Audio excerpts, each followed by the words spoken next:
Okay, here we are again. Let's continue Bladesong. I believe this game only has one chapter. See how far along we can get.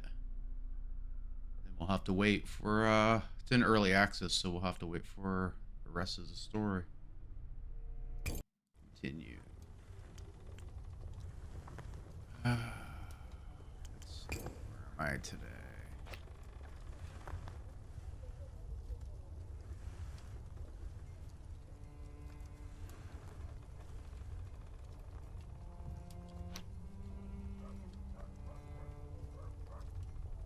So I have 8 points.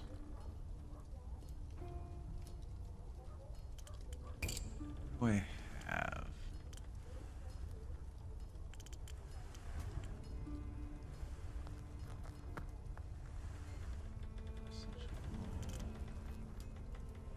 Hmm. So we have to make. If the expensive skills don't give away this customer's wealth, his plump belly would. What is this? This guy wants silver. I don't. The man who steps into your I don't have the money for silver. The man who steps into your forge has an uneasy manner. His eyes rove around your workshop as though tracing the path of an invisible bee. I need a blade, nothing fancy. In fact, not memorable in any way. He shifts his weight nervously, clearly eager to complete the transaction and leave.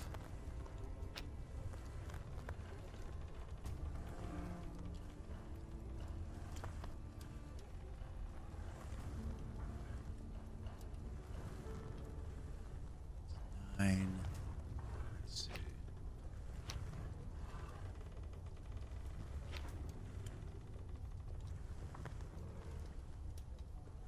This is a bit more expensive. I don't know what these faction crowns do.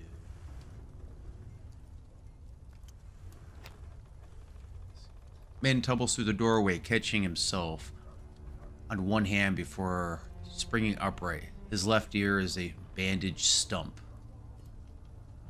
Harville Nimble Grip. Harville Nimble Grip at your service. Sword juggler, fire breather, mime in trading. Perhaps you've seen me in Citadel Square. No, the Copper Crowns? The Fallen Doe? He produces a dagger from his sleeve and balances it on one finger. The blade wobbles, he catches it before it falls. I need a sword. One sword, perfect balance, perfect weight. No more mismatched sets. No more accidents. What happened to your ear? 3 swords spinning in the air, and my assistant was throwing me a 4th. Crowd loved it, but the pommel of the 4th sword, loose, as it turns out, it flew off in midair, left the weight all wrong. I didn't catch it, it caught me. Still perform after that? The show must go on. Though the Copper Crown won't book me anymore, my ear landed in someone's tankard. But it still draws the crowd in Citadel Square. They come for the spectacle. Some are hoping I'll lose the other ear. Why not use blunt swords? Safer that way. No flash, no danger. Real stakes are what fills the hat with coin.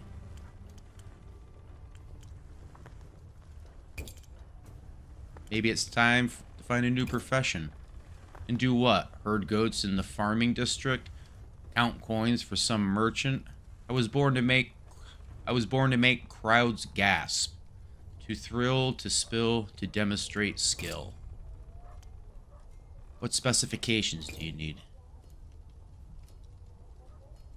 He produces a leather cord from his vest and stretches it between his hands. This long exactly. Weight balanced at 1 knot here. I can work with any style, but the balance must be perfect. Let's give it a try. Why not? So it's not so it needs mobility. It needs to be a straight blade. Okay.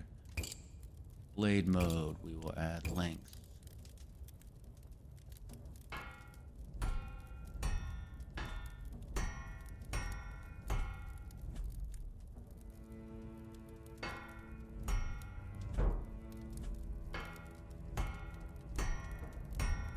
There.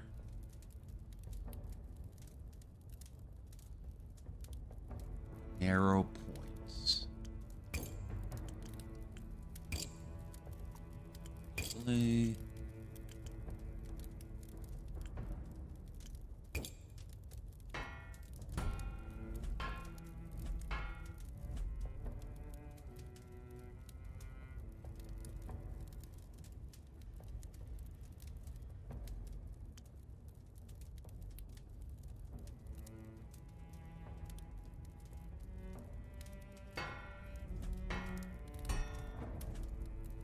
Oh, that ain't working.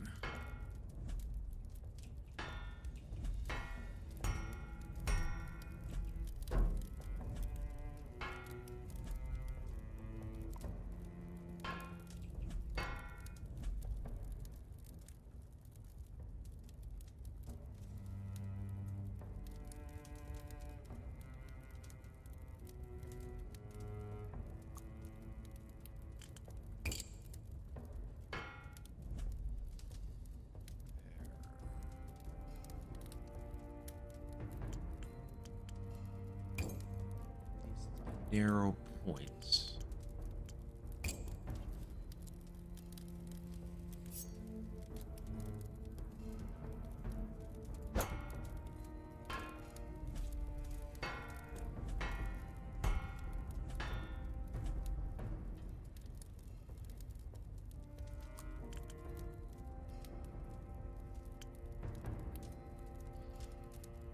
Control it by altering the weight of the hilt and the blade. Okay.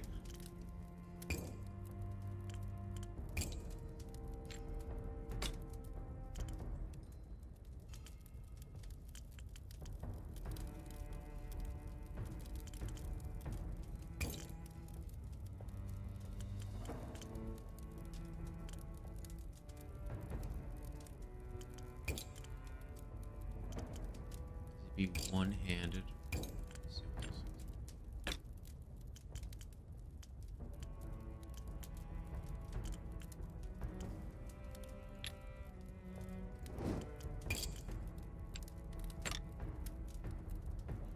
Probably increase.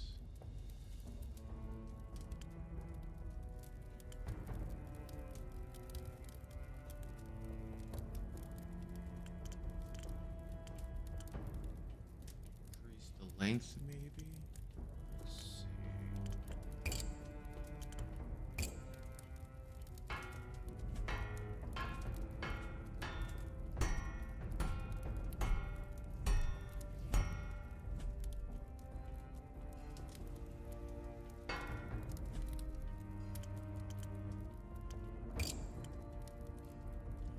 Still not at 100%.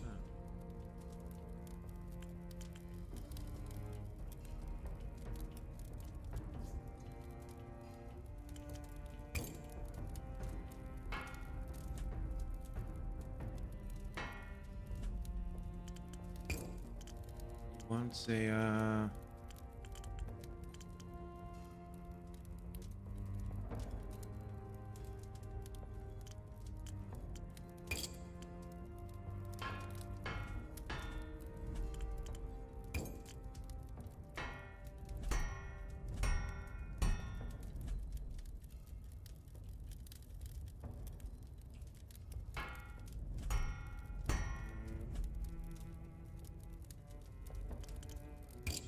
thickness.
Least amount I can put on is 189.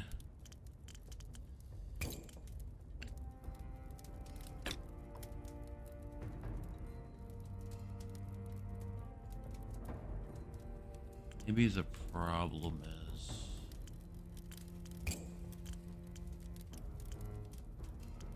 point.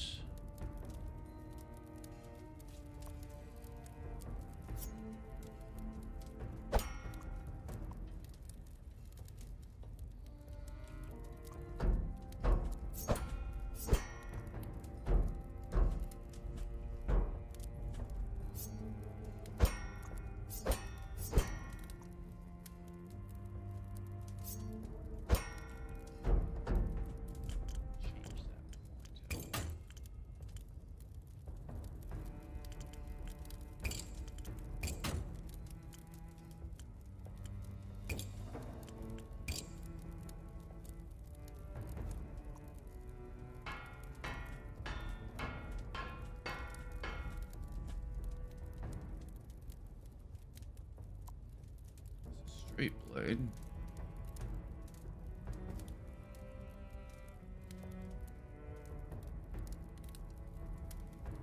Yeah, I made that point way too. Saffron. I overthought it. I did.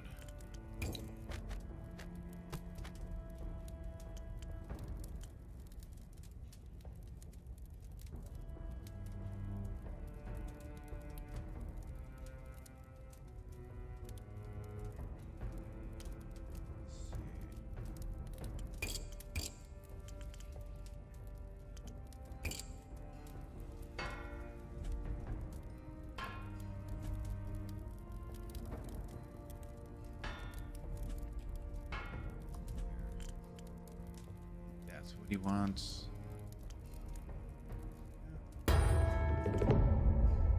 Harvo takes the sword and immediately begins a series of test spin. The blade whirls in his fingers, behind his back, over his head. He tosses it high. The sword rotates exactly 3 times before the hilt smacks back into his palm. Perfect. Look at that spin. True as a compass needle. He juggles the sword in a more complex motion, turning it into a silver blur that shimmers over his head and around his body. Not once does his hand falter. You've saved my career, Smith. Maybe my other ear too. Come see me perform sometime. And make you part of the show if you like. Where do you perform? You'll catch me in Citadel Square most nights. With this blade, I'll work my way up. One day, I want to perform at the arena between bouts. That's where the money is. Try not to lose any more body parts. Well, the ear was surplus. The ear was surplus to requirements. No great loss. Though I am rather attached to my fingers. Need those for the catching part. Farewell, Harvo. Goodbye, Smith. May the fates be kind. With a hoot and a whistle, he tumbles out into the street. You hear a donkey bray and fray as he somersaults into its path, accompanied by a string of colorful curses from the wagon driver.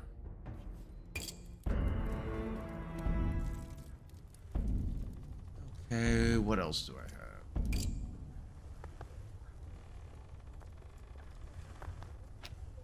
A desperate-looking man shuffles forwards, unwrapping a battered blade with dirty clothes. I haven't taken proper care of this. Been too focused on just surviving. Could you fix it? Sure. Cool. I'll lend a hand. What do you need? Oh, you need it sharpened. Can do, my friend. Can do. Wow, that is, let's see what I can do. Work my magic. Let's see.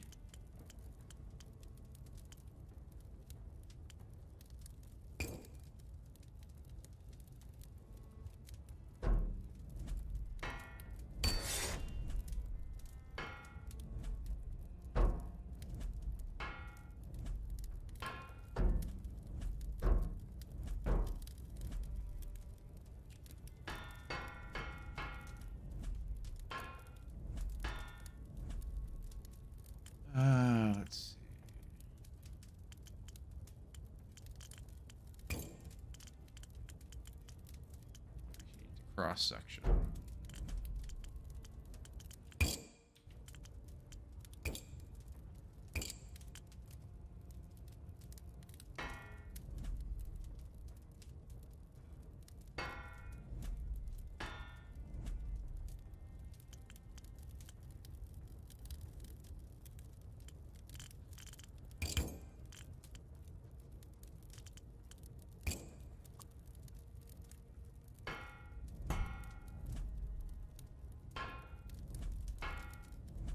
There. Let's be a bit thinner. Make a point.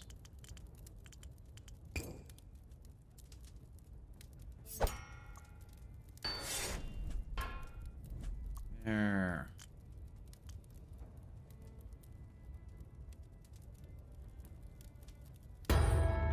He examines the repaired weapon with amazement, running his fingers along the restored blade. It's like you brought it back from the dead. I owe you, Smith. And I will, what need to break down? Break down.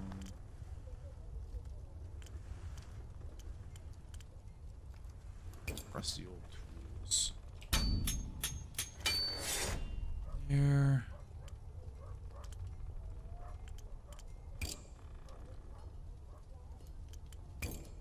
End the day, yes.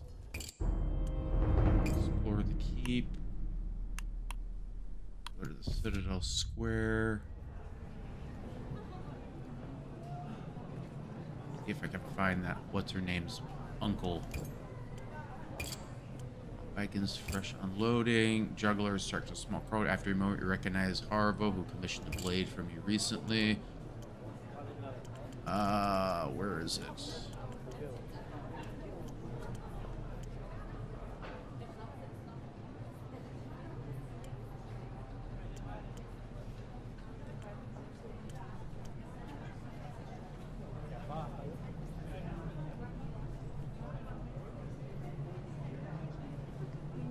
It's the guy I'm looking for. Lucas sits just outside the fallen doe, deep in conversation with a richly dressed man in silk brocade. When he sees you approach, he waves them away. How can I help you, my friend? Tell him about Chev. Lucas listens to your tale with growing interest. When you tell him his niece is outside the city, he sits back in shock and reaches for his drink. By the burning dead. Shavana. I haven't seen her since she was knee-high. I thought my brother and his family all perished in the sundering. Find out my niece is alive. Not only alive, but just outside the walls. Why? It's a joyous occasion. Drink with me, my friend. He calls over the waiter. What's your poison? Ashen Star Ale is excellent, but the mead is rather good too.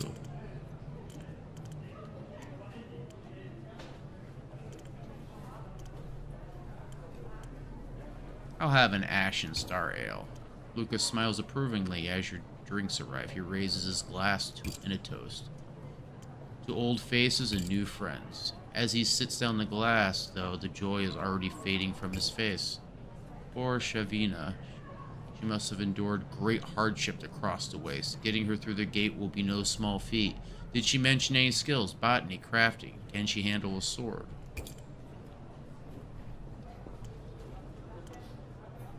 Does sarcasm count as a skill? Lucas lets out a quick laugh. Even when she was small, she had a quick wit. Unfortunately, I don't think that's going to impress the guards. Every day, the marshal grows more reluctant to issue permits. The city is already overcrowded, undersupplied. I should go and visit her, make sure she's all right. Do you mind accompanying me? I'd appreciate the support of someone familiar with the camp. Of course I'll accompany you.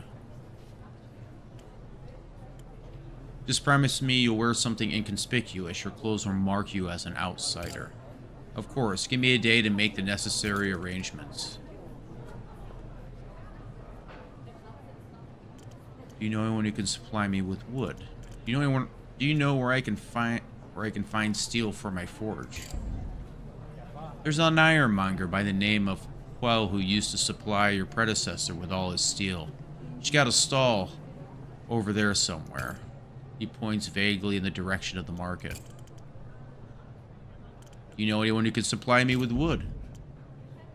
I know a reliable carpenter. His name's Oscar.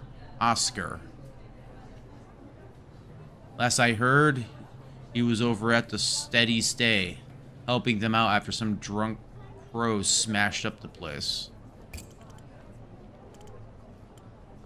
Asked for help regarding Kazun's predicament at the tannery. As you explain Kazun's situation, Lucan raises his glass to his lips and takes a thoughtful sip. The tannery owner, Pradesh, is a pig.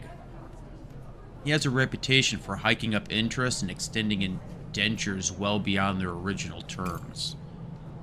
I do have some influence with him, however, a matter from years back that left him in my debt. I'll visit him tomorrow, see what I can do. You help me just like that.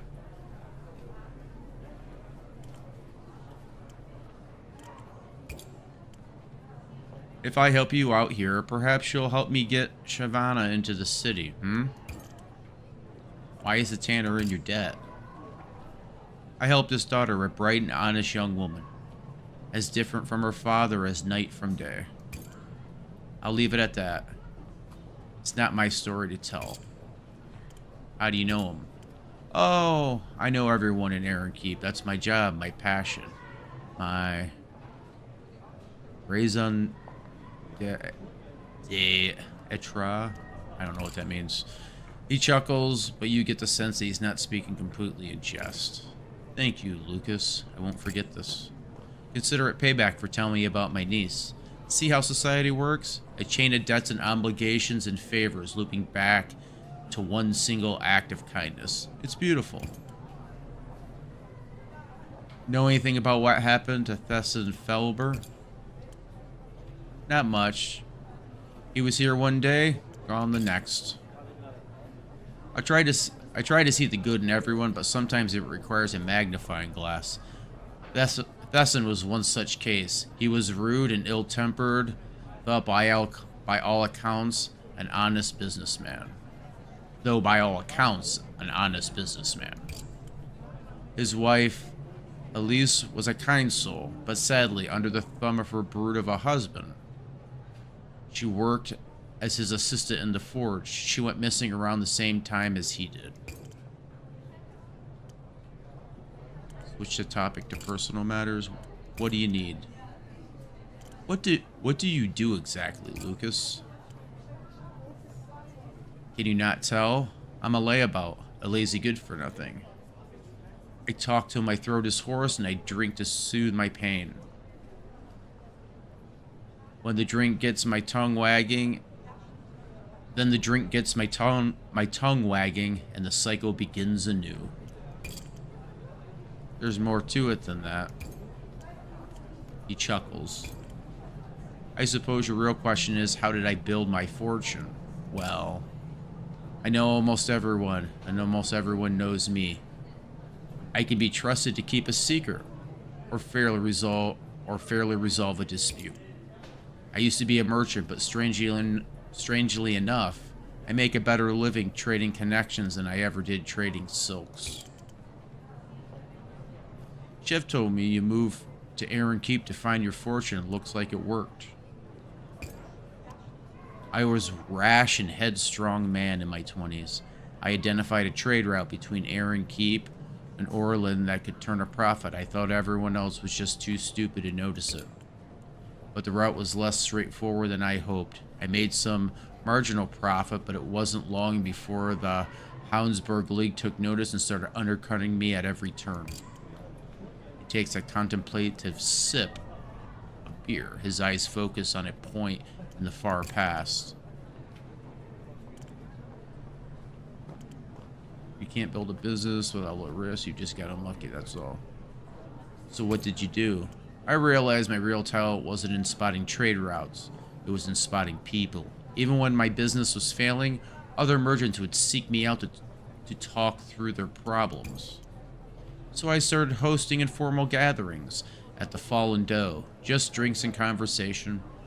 Merchants would complain about suppliers. Suppliers would grumble about shipping costs. I listened and remembered everything.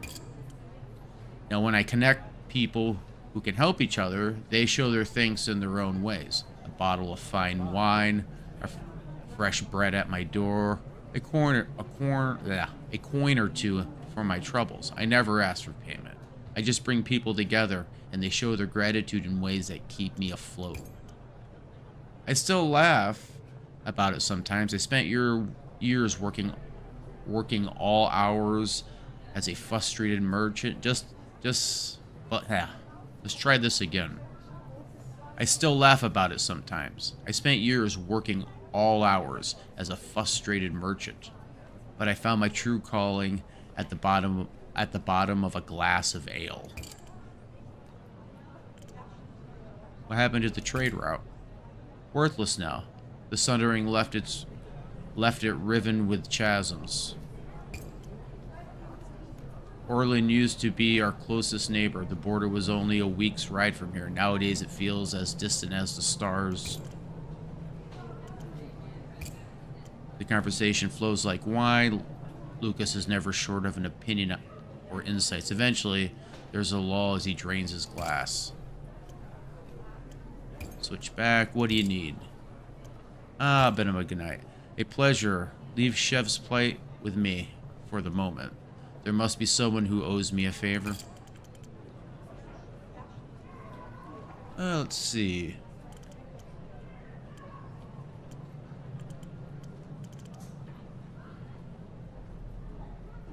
Search.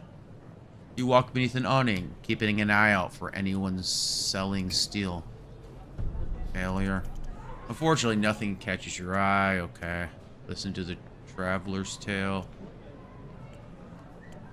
Watch the juggler. Examine the statue overlooking the fountain. Why not?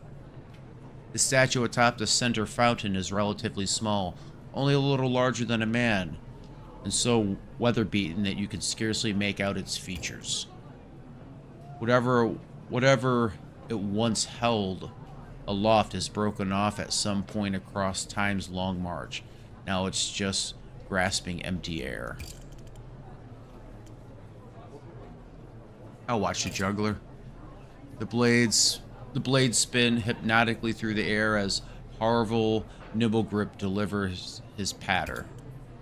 Ladies and gentlemen, witness a dance of death defied. One slip, one moment's distraction, and your humble entertainer might lose his other ear. Watch as I add a fourth. Speaking of which, I spy the very smith who forged this beauty. Everyone, find my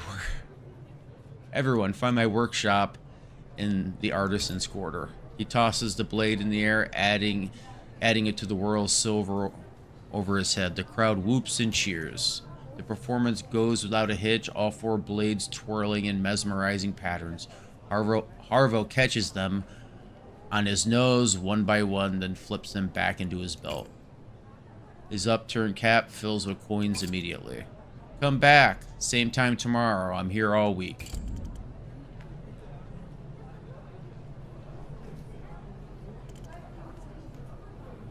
I think I'll listen to the traveler's tale. The traveler sits on a barrel, whittling wood, and speaks in a rasping voice that somehow carries above the square's hubbub. Around him, a circle of children listen raptly to every word. And so, as we finally left the leaching veil behind us, we spied the forest of wax. In the old days, those were just normal woods, but after the voices fell silent, the foul taint of wild magic twisted that place. I urged caution, but to skirt the forest would add weeks to our journey, my companion said, and spurred their horses straight into the wax-dripping trees. With heavy heart, I followed. Strange things lurk within the forest. Spindly things, unnaturally long of limb, who wanted to catch us and hear our pretty screams. One by one, my companions were taken. The orphans listened, open-mouthed. Poor mister. How'd you escape? Good luck, good instincts, my child. A traveler's two greatest assets. The children slink away sullenly, leaving you and the traveler alone. He continues whittling his block of wood with a smile. You seek my wisdom. I have seen many things, wondrous and strange, in the world beyond these walls. Any advice for a newcomer to the city? For food and board at acceptable prices, head to the Steady Stay. A fine place for dusty pilgrims to rest their heads, and their meat and mushroom pie may yet tempt the voices to return to this blighted land. Though I hear you've been having difficulties lately, the atmosphere isn't as hospitable as it once was.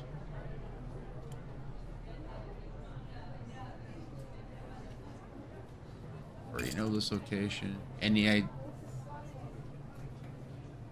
idea what happened to Felber, the old swordsmith? The name rings a distant bell, so distant I can barely hear it. If I've met him, I can't recall where or when. My apologies. Your tale struck me as a little... Oh, tell me more about the Forest of Wax. The trees aren't actually candles. You asked me, the place is a giant hive. The traveler looks away and resumes his whittling. Apparently, he's said enough on the subject. What's your name, traveler?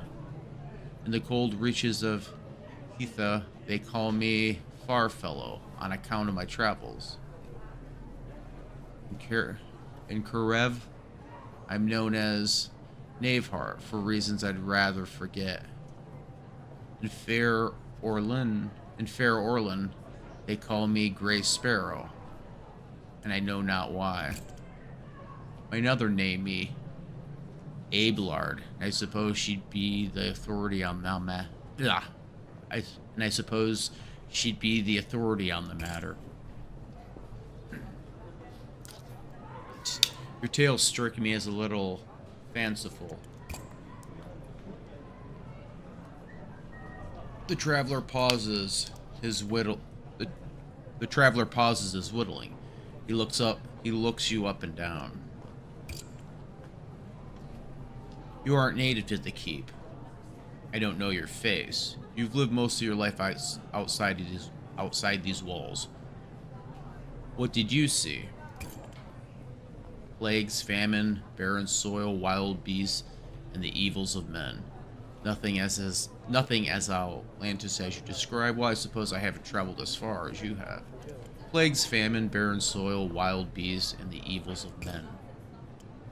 The wastes aren't short on mundane horrors, but they hardly make for good stories, do they? With a scowl, he hops down on the barrel and gathers his belongings. The hour grows late. I must depart. The sun has slipped below the horizon. Curfew draws near. The city watch swings their bells and shouts at citizens to make their way home. The evening air grows chill, and the warmth of home beckons. Down steep and winding streets you go, leaving the bustle of Citadel Square behind. A new day has dawned. Save. Let's see who's here today. Iago.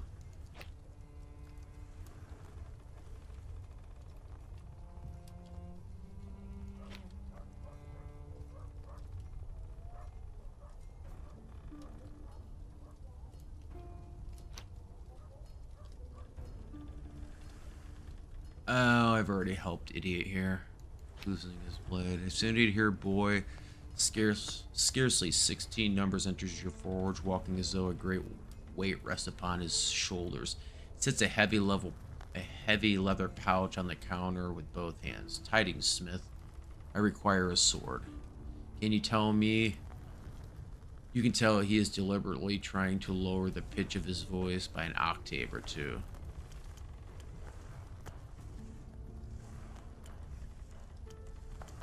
Where did a boy your age get this money from? My inheritance. Father died 2 weeks past. He was a guard at one of the lumber camps out west. I'm the man of the house now. I need a sword to protect my mother and sister. Quite young to be carrying a sword. I've trained since I could walk. My father and uncle taught me. They also taught me why to carry a sword.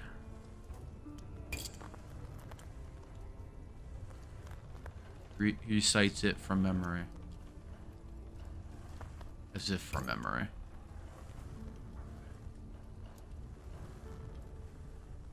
Stand for those who cannot stand. Speak for those who have no voice. Strike only in defense of yourself or the innocent.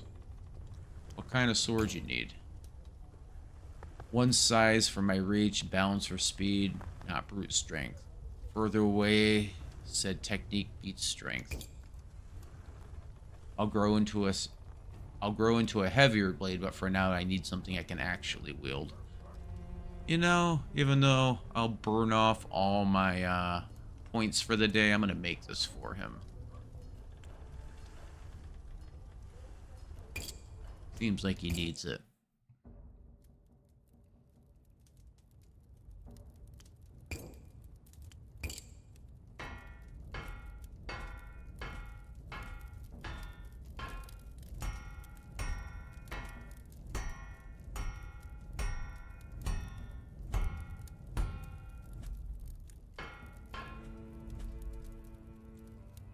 Next one will be thickness.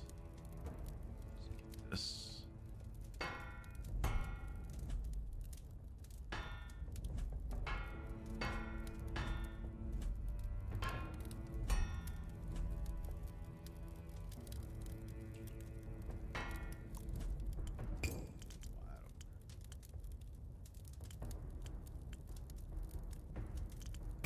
Cross section.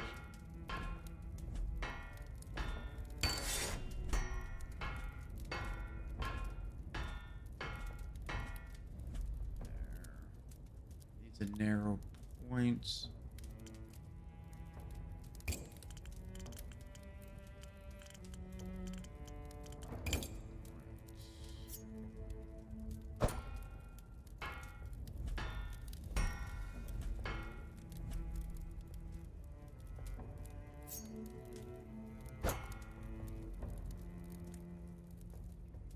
Speed.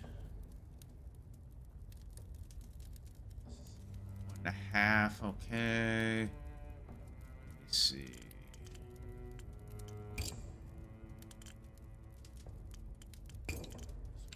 This.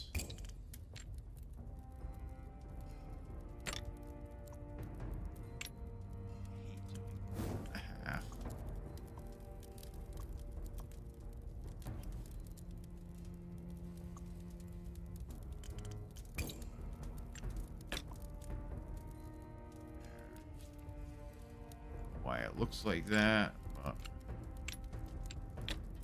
It's goofy. Something wrong with the whatever.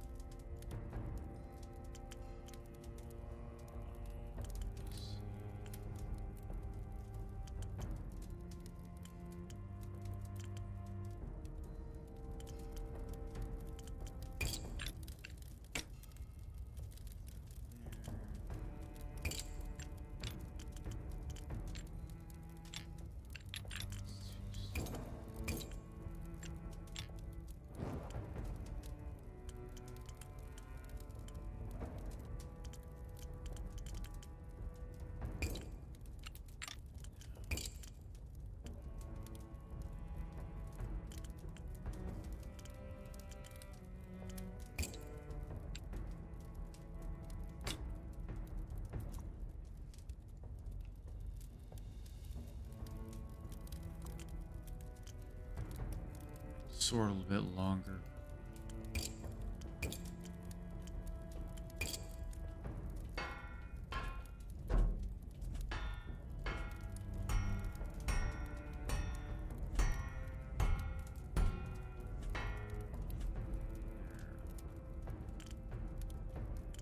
Finish it up.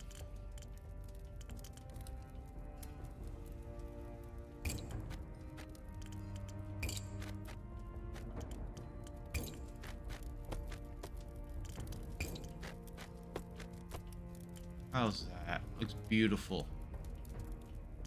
Polished.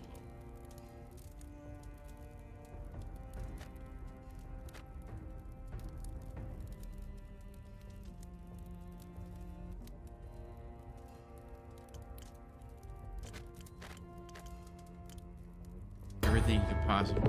Tobias lifts the sword with both hands and readies it carefully, his skinny arms perfectly straight and steady. The balance is perfect. He sheathes it with careful movements and bows deep. You have my gratitude, Smith, and my word that this blade will only be drawn in righteous cause. Take care of your family. I will, I swear by the memories of the song. He walks to the door, back straight, hand on his new sword's pommel. Hasn't looked too bad. This, though, I don't know. Is there a way for me to polish the blade more? Very good. I have nothing. I poured through everything today. The day. Yes. Wow.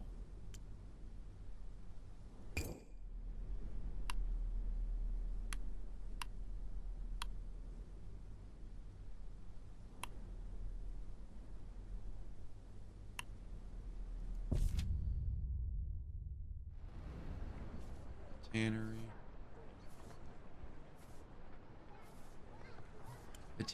The tannery's horrific stench is better than any signpost. You follow it to the source where men and women teeter on wooden walkways using long poles to stir the vats. Birds circle overhead. Mangy dogs hunch at the outskirts. Seek the tannery. Seek out the tannery's owner. Rudesh is leaning back in his death, feet up, a cloth napkin placed carefully over his eye as he snoozes. When you enter, he sighs and lifts up one of the napkin corners. You again, what do you want? Has Lucas spoken to you about Caswin's debts? He scowls as though he's hoping you'd forget to mention Lucas at all. Aye, he came by this morning. I don't know why he's calling in that favor for this. Of all things. What's your history between you and Lucas? My daughter was never like me. She was so shy, so sad, but so clever. She wished nothing more than to study at St. Mirgor's College, up on Orson Hill. It was all she cared about, but they had no time for a tanner's child. And my sway in the league meant nothing to them. They dismissed me as an ignorant oaf, and her as a stuttering waif. I turned to Lucas for help, and he met with the Magister. Never told me what was said, but my daughter was accepted the next day, and now she is actually happy. So you're willing to release Caswin? No. It's asking too much, even for Lucas. He pulls a ledger from the drawer and makes a show of flipping through it, running fingers down columns of figures. Caswin's debt is substantial. 10 more years of labor at minimum, and the man's already been treated with unusual leniency. If I freed him without payment, I'd be a laughingstock. However, out of respect for Oriona, I could. He grimaces as though in physical agony. I'll reduce the settlement amount instead of the full 3,000 in his contract. 3,000 contract is worth for me. I could accept a mere 300 for his immediate release. That's as far as my gratitude extends.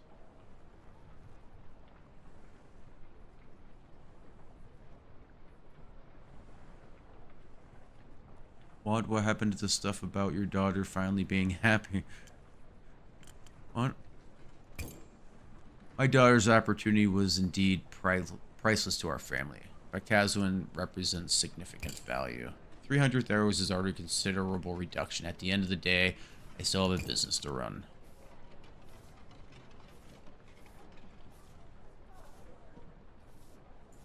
You know, I'll buy it right now. The Tanner eyes follow your hand as you count 300 thalers onto his desk. Each clink eases the tension in his fleshy face. Let it never be said I'm not a man of my word. Caswin's indenture is terminated, effective immediately. Please give my regards to Lucas when you next see him. Tell him we're even. You were shown out of his office. Let's go find Caswin. Caswin doesn't notice you approach at first. He's focused entirely on scraping hide stretched across a wooden frame, his broad shoulders hunched in concentration. The muscles in his forearms flex with each practiced stroke of his curved knife. As you approach, he sets down his tool and wipes the stained hands on his apron. Well met, Smith. Sorry about the smell. Is there anything you need? I've paid off your debts. You're free. Caswin stares at you, uncomprehending. He glances towards the office building and then back to you. I don't... There must be some mistake. My indenture has 10 more years. Around you, other workers have paused their tasks, watching the exchange with guarded interest. You serious, aren't you? How much? How much did you pay?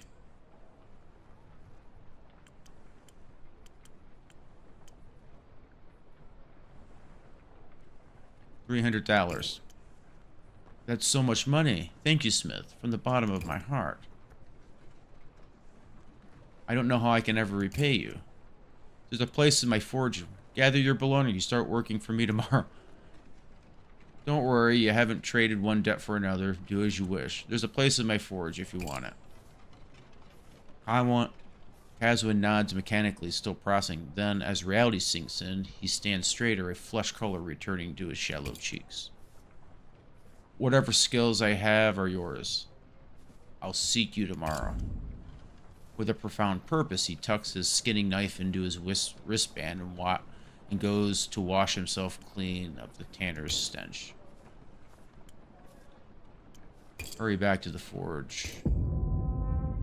Now I gotta make a bunch of money to make up for what I just spent. As you prepare to open the door for the day, there's a knock on the door. Caswin stands before you, broad smile on his face. Hello, Smith. I'm here to assist you, if you still want me.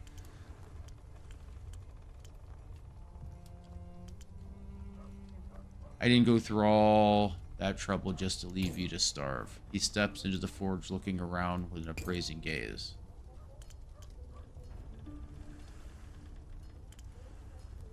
Like what you see, reminds me of home. He brushes his fingertips over your racks of tools, lingering for a moment on each. Been a while since I've set foot in a forge.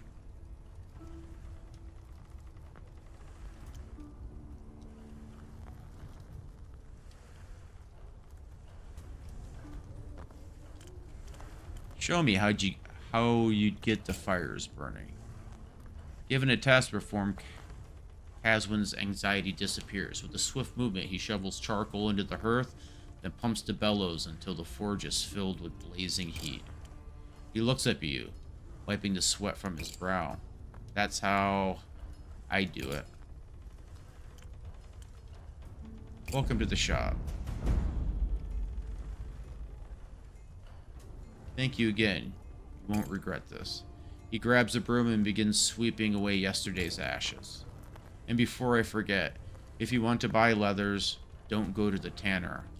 You'll get a better price if you go to the huntress. Her rates are cheaper, and I can tan the hides she sells. Nice. You can usually find her drinking at the den in the evenings. That does sound worthwhile. I'll pay her a visit. That does sound... You're already coming in useful. A broad smile crosses Caswin's face as he sweeps. He turns away quickly to hide it. Caswin's usually... For once, though, you catch... Thanks again for pulling me out of the tannery.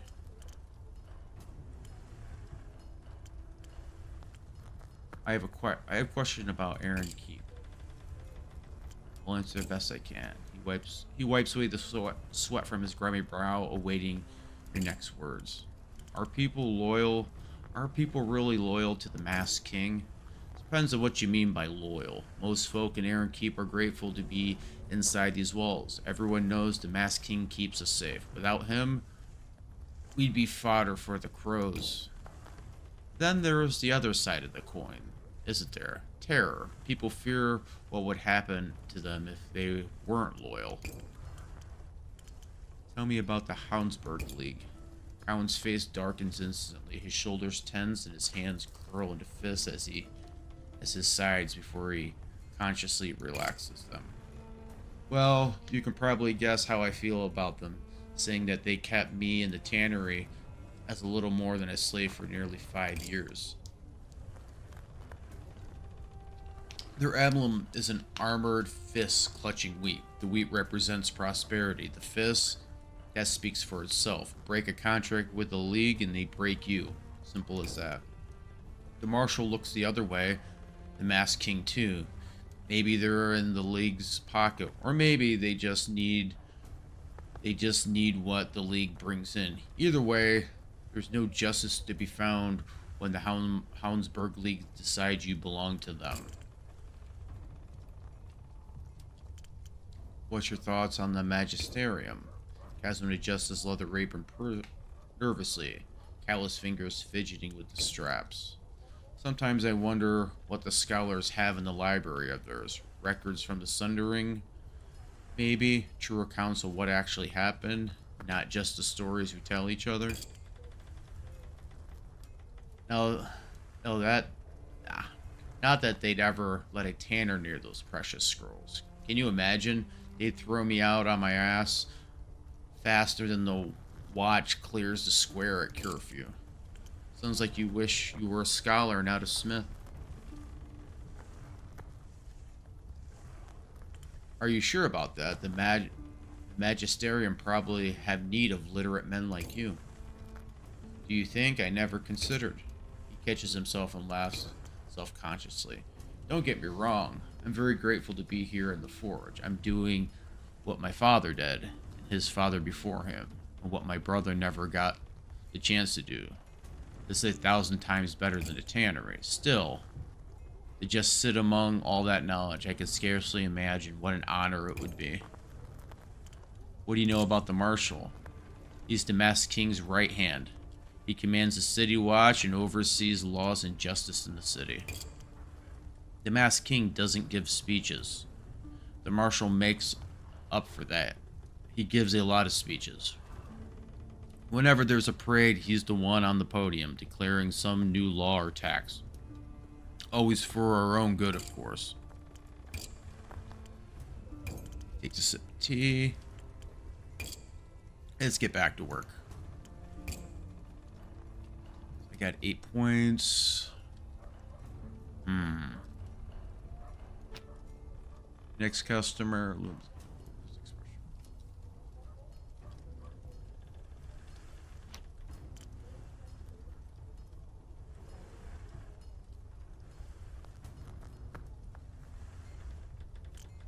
Yeah.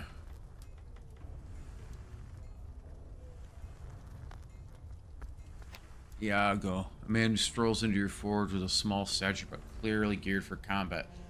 He has a sword at his hip and a dagger holstered across his chest. Greetings again, Smith. I'm in dire need of a new blade. It's been far too long since I felt a fresh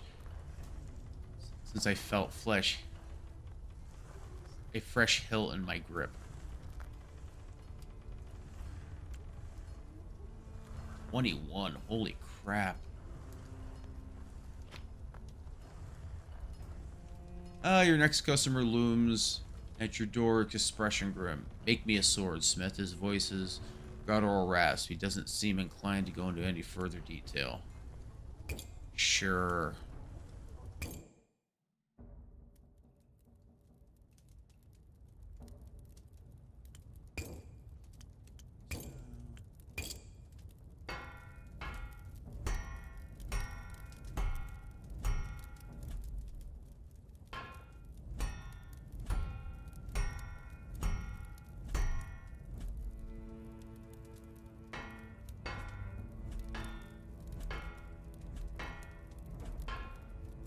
ability. Let's change the thickness.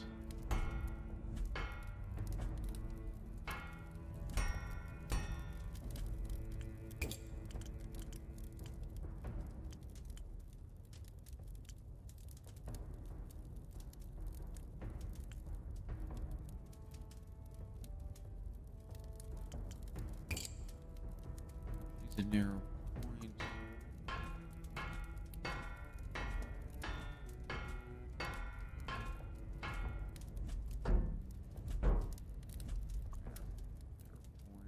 There.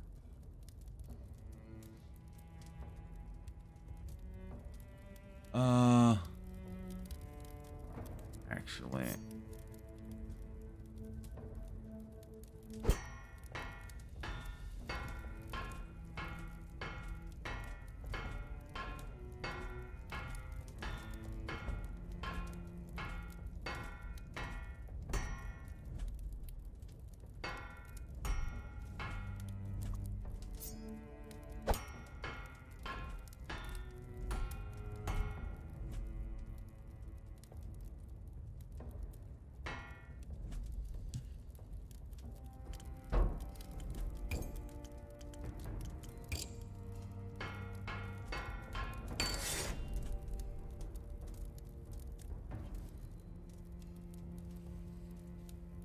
One-handed.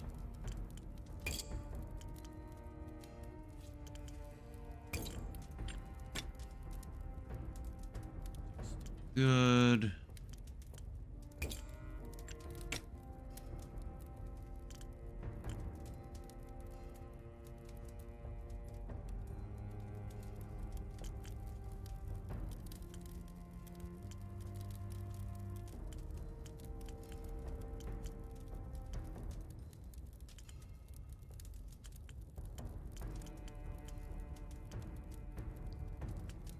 Small on the back. There. The big man's eyes flicker over the blade. He grunts with satisfaction, drops a bag of coin into your waiting palm. Wow, he literally doesn't care. Made a little bit of money.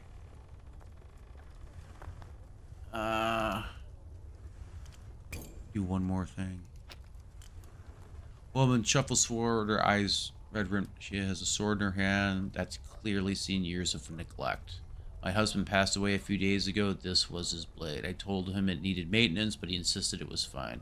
What do you think, Smith? You couldn't. Your husband should have known better. A warrior's only good as equipment. Your blade clearly needs some work. I thought so. Could you fix it up for me? Now I'm alone. I don't have a weapon I can rely on. Sure.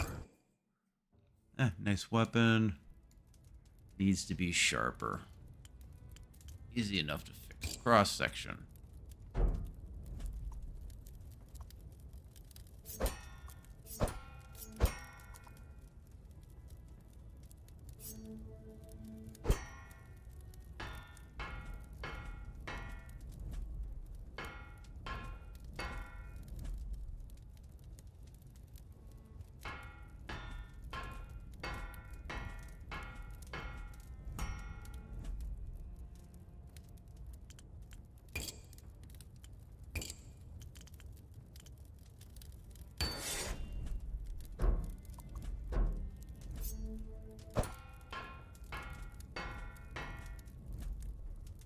Actually.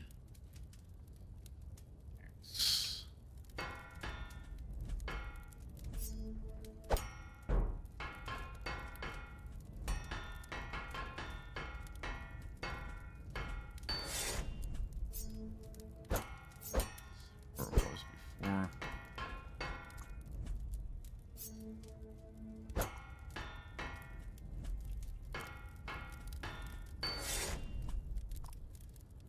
Need to thin this out.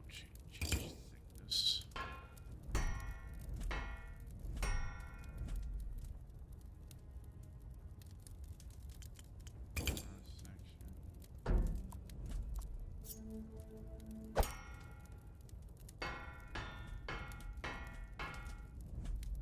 There. That'll work for you. Trace restore blade with trembling fingers, tears in her eyes. This is so much better, even to my untrained eye. It was barely worth carrying before. Well, thank you, Smith. We're done. End the day. Need a little money. There. Find our friend. See if we can find a way to get his niece into a city. Meet with Lucas. Fallen Doe. Lucas sits outside the Fallen Doe, deep in conversation. Waves him away. Ah, there you are. Thank you again for bringing word of my niece. Are you ready to head to the camp and talk to Chev? I am ready.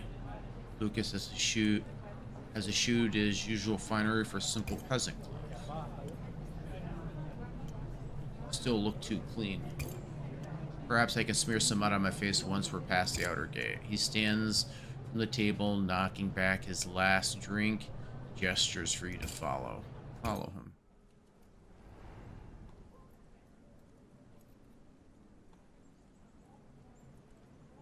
Outside the walls of Iron Keep, desperate souls gather in makeshift tents. Now that you've gained residence in the city, visiting this place brings back an onslaught of painful memories. Lupus steps directly through the churned mud and puddled sewage, staring about in pure horror. The applicants gaze resentfully back, their eyes hollow and skull-like faces. He may be dressed shabbily, but it's clear he is clearly an outsider. He has meat on his bones. I had no idea it was like this. Oh, now you know. Any one of those people would skin you alive for a life as the lowest beggar in Iron Keep. I should know.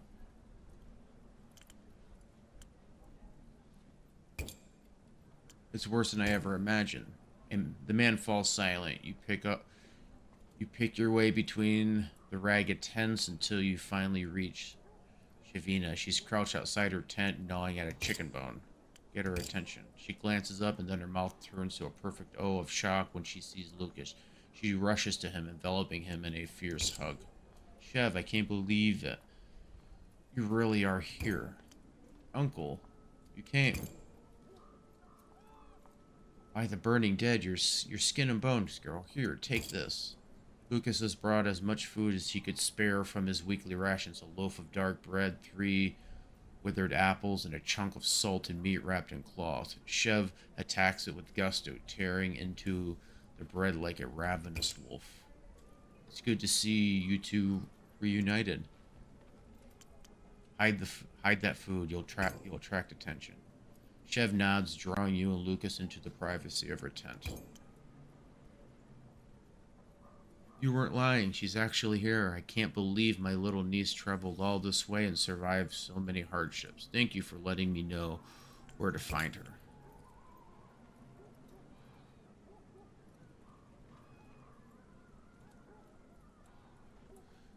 You can thank me with corn. You're welcome, Lucas.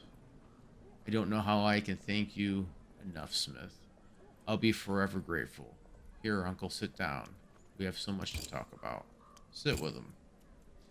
You sit with Chev and Lucas for a long time as the two of them catch up. They avoid discussing the stories of their survival since the Sundering. Chev's harrowing journey across the wasteland. Lucas' comfortable rise within Aaron Keep society. Instead, they stick to old family antidotes, comforting and bittersweet. And you were so excited from the puppet show. You were sick right down my back. Your father laughed until he cried.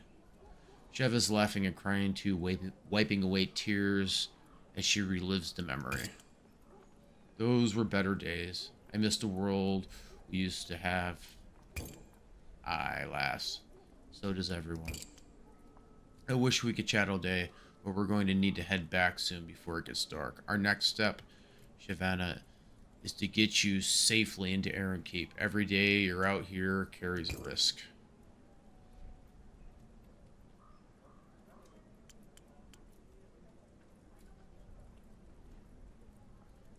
What?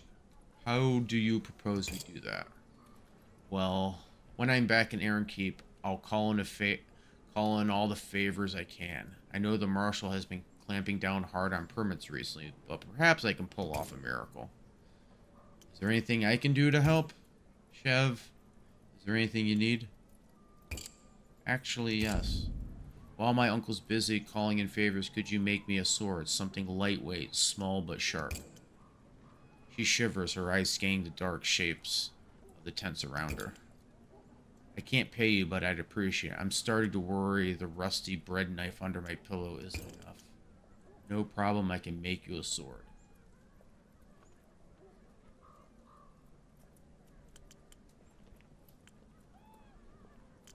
No problem, Chev, I can make you a sword. I'll pay for your time, Smith. I insist on it. I also wouldn't object if you brought me some food, Smith. Just once in a while, food and pleasant company are both in scarce supply out here. It's getting dark. We have to go. Stay safe, Shavina. Chev smiles often, but her smiles are always tinged by bitterness or sorrow. Now she smiles genuinely, and it's like the sun bursting through the clouds. I will, Uncle. Thanks for everything. The two embrace somewhat awkwardly, then you accompany Lucas as he makes his way back to the city. The hollow stairs of the Ubler applicants follow you all the way to the outer gate. A new day has dawned. The morning finds Caswin's head and shoulders shoved awkwardly up the chimney, scrubbing furiously.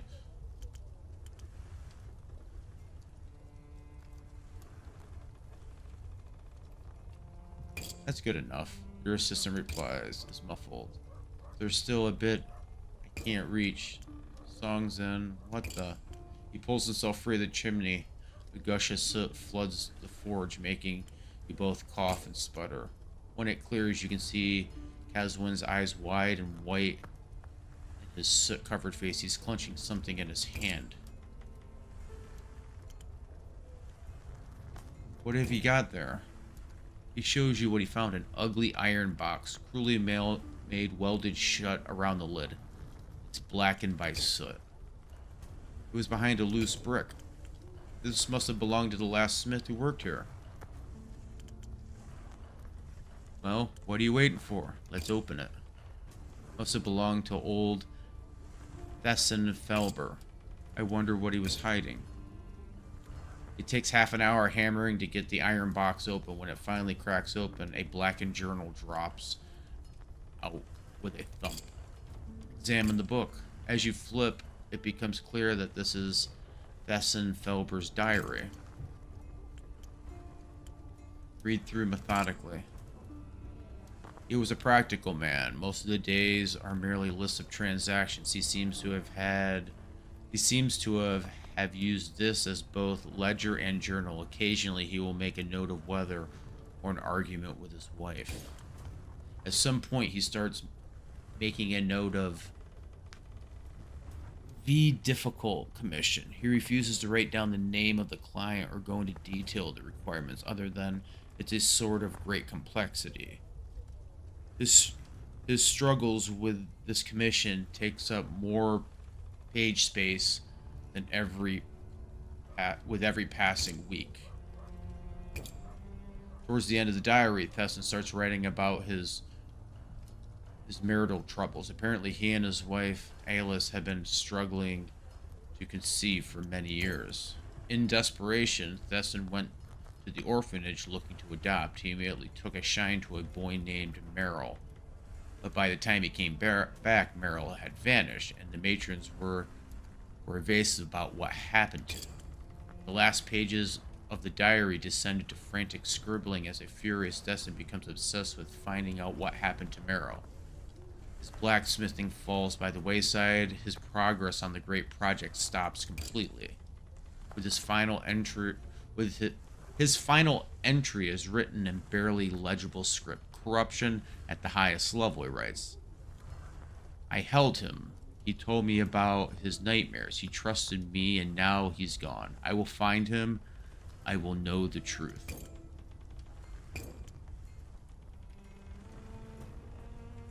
What does it say? Before he vanished, Destin was investigating the disappearance of an orphan named Meryl. Apparently, orphans sometimes just go missing from the orphanage. Perhaps he found what he was looking for, and it didn't go well for him.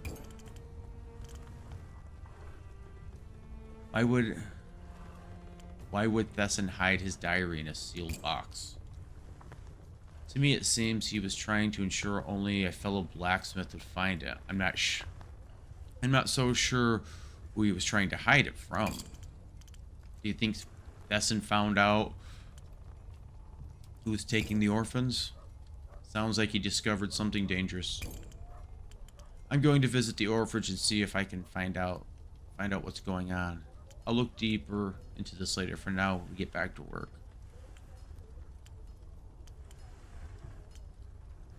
I'll look into this later. For now, let's get back to work. Be careful. You don't want to share Thesson's fate.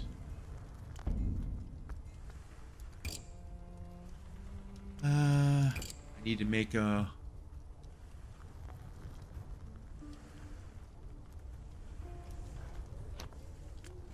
Crap. How do I get more of that?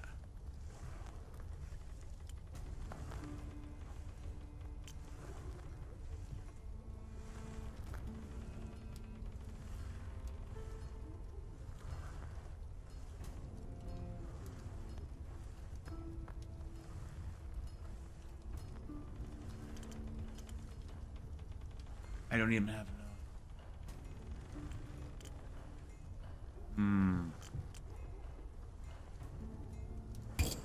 Save this. Use the bathroom real fast.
Alright, I'm back.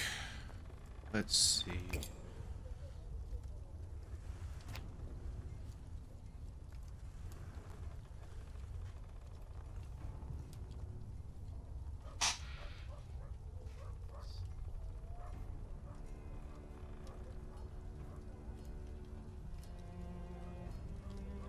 Make his. I don't have enough to start. Well, make me a sword. I've already done this guy. Victoria.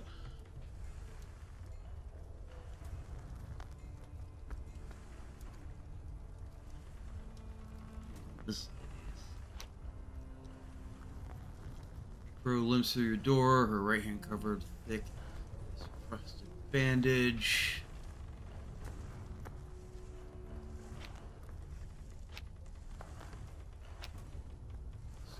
20.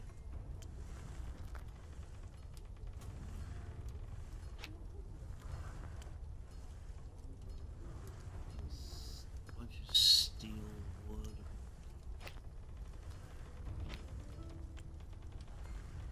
Leather, something sharp. I'll get faction, reputation.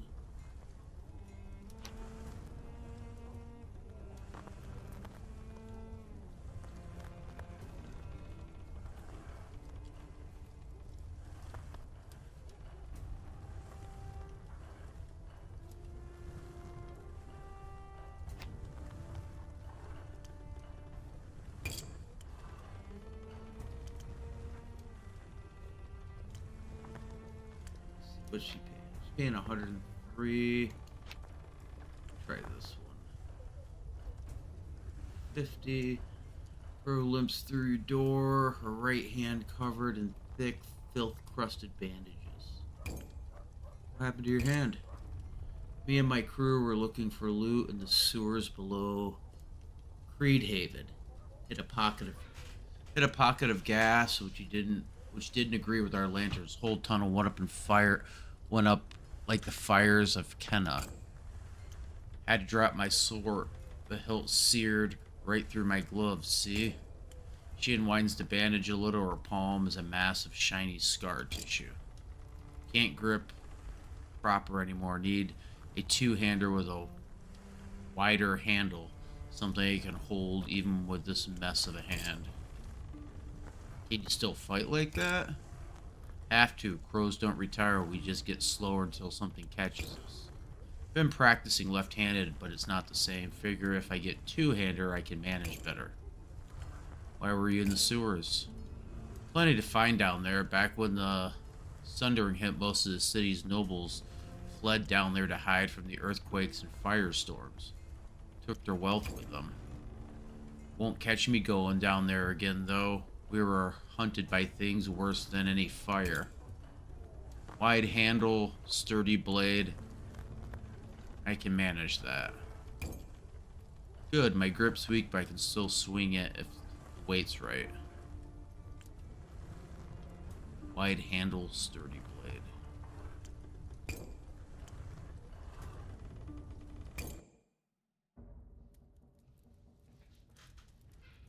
Okay.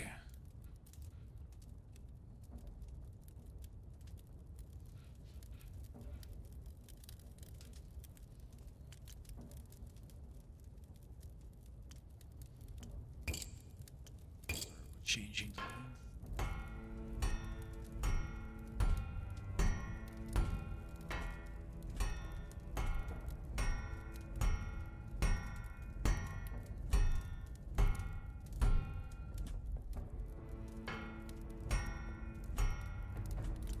Let's see. Change thickness.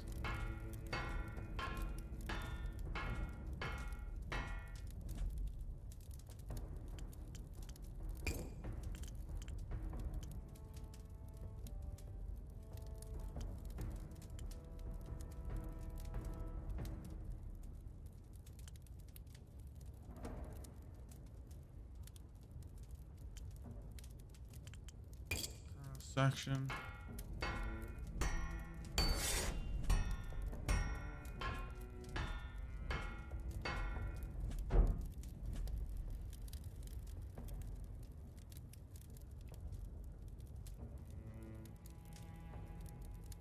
broad points.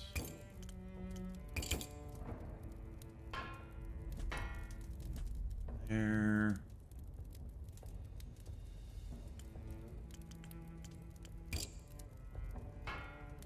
There.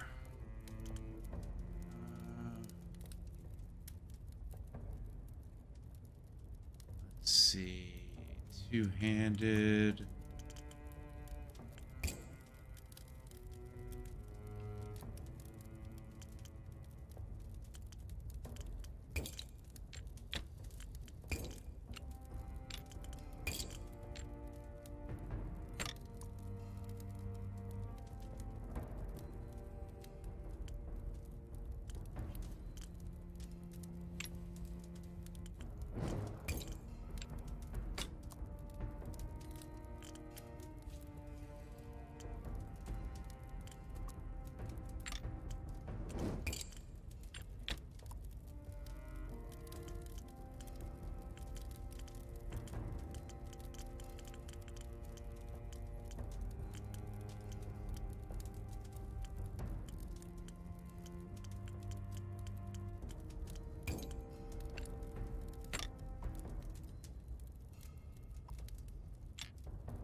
Materials, leather.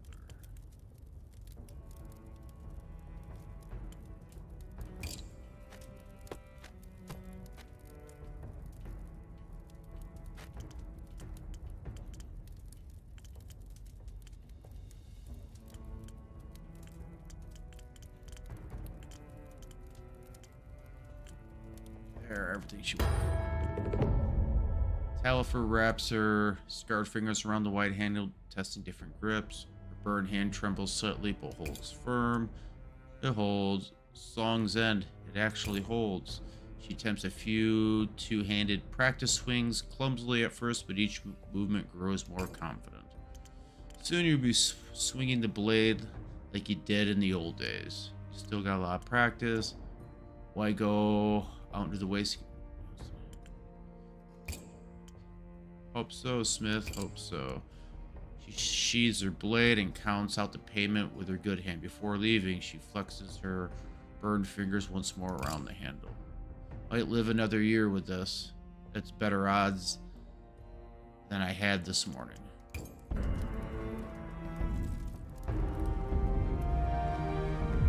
Ooh, I reached level 8.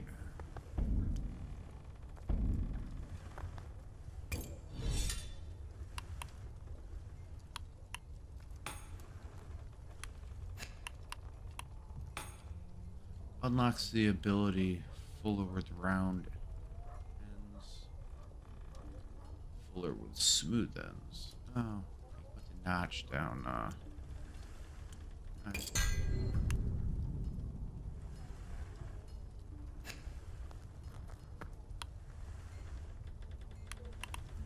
Oh, I get the ability to polish next.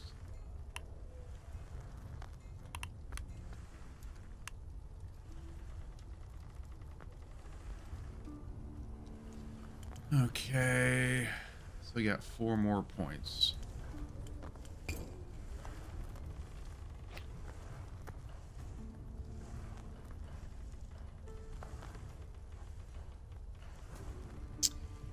Needs woman enters. She keeps one hand in her purse. Tip. I need something small, lightweight. Let me see something.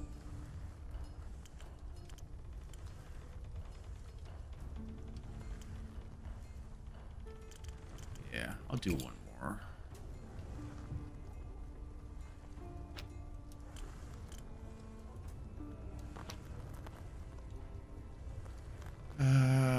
My husband's this time is running a tavern. It's just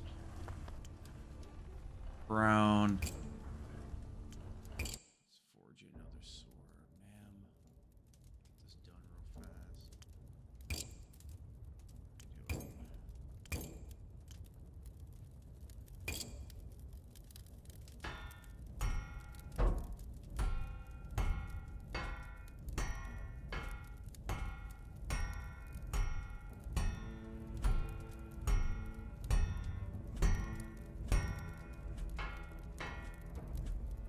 There, she needs mobility.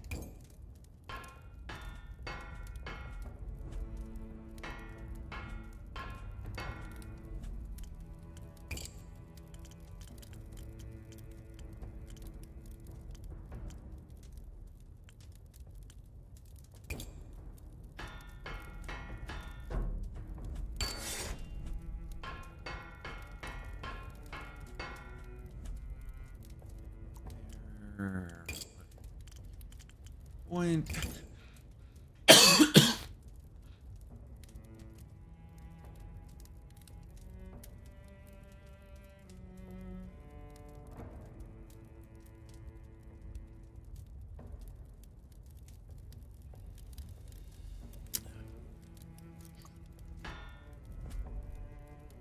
Needs a narrow point, so back here.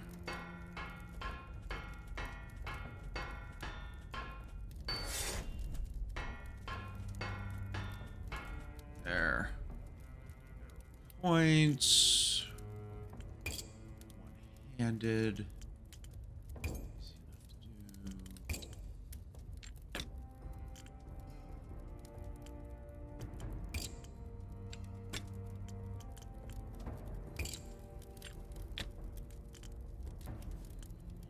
Brown.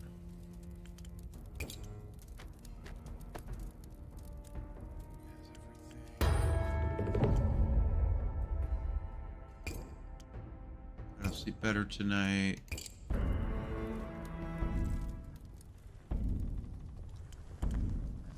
Let's see. You for sweet. Wants to catch. Just resting my arms. Everything all right? That's a personal question. What are you always scribbling in your journey? Oh, this. Caswin blushes, bright crimson, holding up a leather journal that dangles from his belt. Sorry, if you think I'm interfering with my work, I can stop. Just curious is all.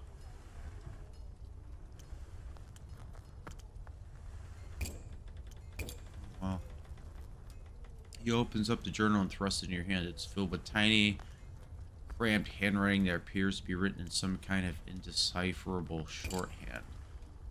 This is my commonplace book. This is where I jot down all my thoughts, the things I've learned, notable events or quotes, a little poetry that I'm sure is just doggerel. My mind is ever a jumble. If I write something down, it helps bring peace to the chaos. Not to anyone who will ever read my nonsense. You're a surprisingly intelligent fellow. Eswin chuckles, looking down at his brawny, tannin-stained hands. It's nice of you to say so, but intelligent men don't end up working off debts in a tannery. How'd you get so deep into debt with Houndsburg League anyway? My brother, Elm, was crippled in the discordant war. A choristers slung him into service on a crusade. He was forced to march for days, no food, no sleep. The choristers didn't understand human needs, you know. He wasn't wearing the right kind of shoe, his feet were shredded from the endless miles, and they got infected. When he couldn't walk anymore, the crusade just marched on, left him by the road to die. The song trance had finally worn off by the time I found him, and he was begging for death.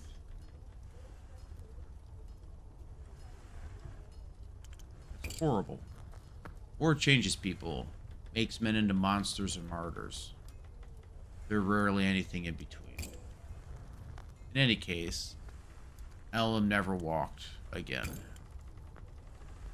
In Aaron Keep, we found a healer who claimed she could restore the use of his legs. Expensive. What choice did I have? Elam had always looked after me. It was my turn to return the favor. She wanted payment up front, a lot of coin, a lot. I should have known something was wrong. She took the money and vanished. I think it broke Elam's spirit. He died not long after. I was left with no brother, no money, and a mountain of debt.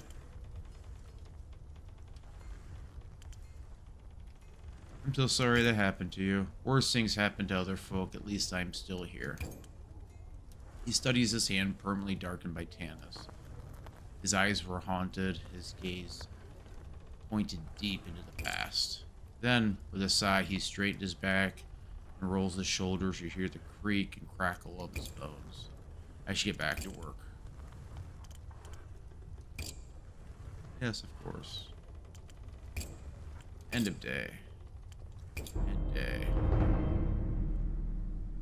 Now I'm back up to where I was.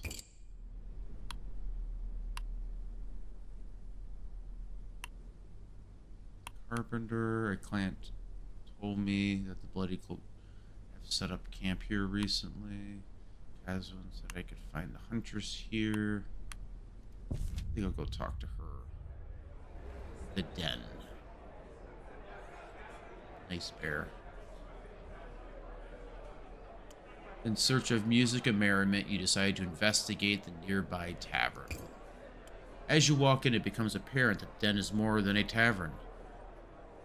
It's a shrine to past glories and future conquests. The taxidermied head of the colossal bear is mounted like a grim totem, watching over the crowd. That bear has horns by the look of it. Patrons drink beneath it as if, in the absence of the voices, they have found a new, unspeaking deity. The bar's clientele are men and women whose scars outnumber their teeth. The timber columns are notched with the marks of prior brawls. The rough floor has been scrubbed, and not quite well enough to remove the ancient stains from beer, and you suspect blood.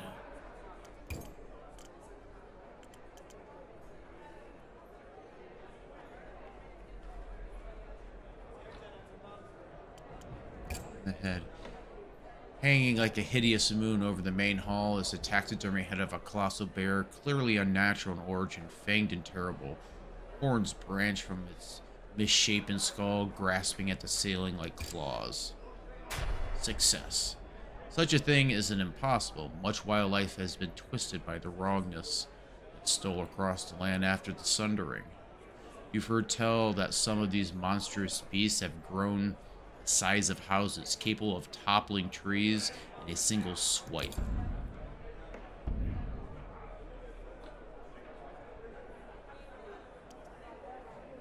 How would someone even hurt one of these things, let alone kill it? You immediately start imagining the blade you'd need to cut through the solid yard of muscle and fur. I am inspired. Seek the Huntress.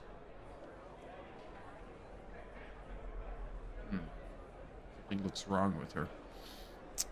You find her tucked away in a shadowy corner of the bar, as still as a gargoyle, watching her surroundings with quick and paranoid eyes. She has hair like a bird's nest and is dressed in filthy, mud-brown leathers. Her gaze meets yours. There's a certain madness in there.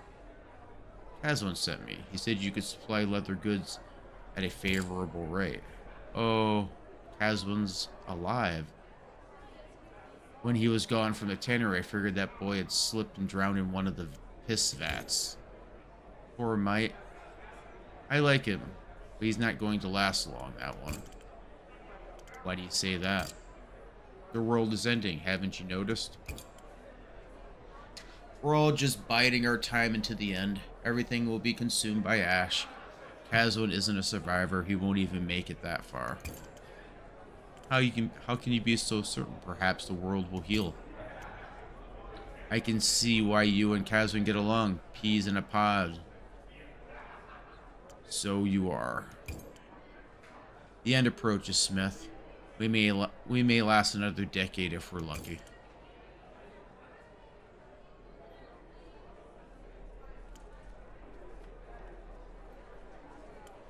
A decade's enough time to sell a lot of swords. Maybe I can retire just as the world ends. That's the spirit.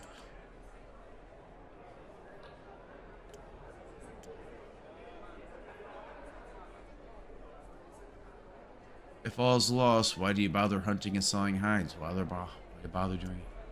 What are you hunting? The broken flats are barren and empty for miles around. A day's ride west of the city, the bleak woods stretch across the hills. Once upon a time, it was known as Brithanor Woods. And it was teeming with deer and small game. Now half the trees are dead, but there's still wildlife to be found of a sort. Beasts as big as barns, full of tumors and poisons, or entire packs fused together by vile forces turned into shambling, rotting heaps with dozens of screaming mouths. Good for leather, not much for eating.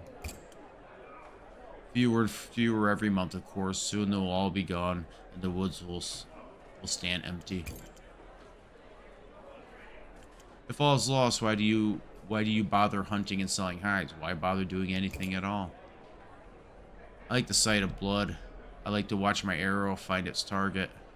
I like the hours of stillness as the wind stirs the trees above. Once I made enough money, I will buy as many supplies as I can and vanish into the waste. I aim to be the last living soul. I aim to witness the end of the world.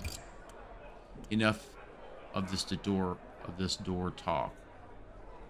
Do we have a deal? Aye, we have a deal. During the day, you can come find me at my shop. Assess the clientele. The scarred ruffians at the bar are known as crows, because like crows, they are cunning scavengers, pecking at the wounds of a dying world.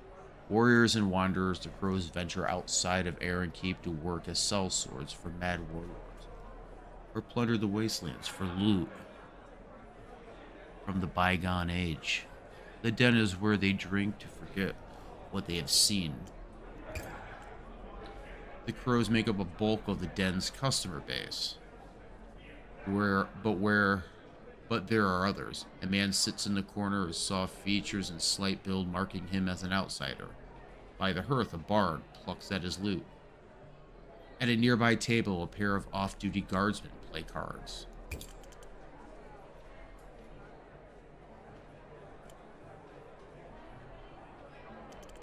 Approach the bar. The barkeep is ensnared in an argument with one of the crows. The crows is a hulking figure, arm hoarded with muscle, bald head except for a black top knot. He is also drunk beyond redemption. Even his comrades have given up on him for the night. You catch him mid-rant as you approach the bar. If the cowards in this thrice damned keep had half a spine, they'd rip that mask off and see what you're really bowing to. The crow may be huge, but the barkeep isn't a small man either. He stares down the crow without apparent fear, casually reaching under the bar for some hidden implement of war. Listen carefully. I won't tolerate that kind of talk in my tavern. If you wish for death and want to keep insulting the masked king, take it elsewhere. You won't do it under my roof. Hulking warrior, you're as blind as the rest of them. The masked king's a gutless cur. May rats nest in his bloody mask and feast on his face, if he has one. The crow storms out of the bar, shaking his head ruefully. The barkeep turns his attention to you. They're like children sometimes. What can I get you? A pint of reliable or something strong?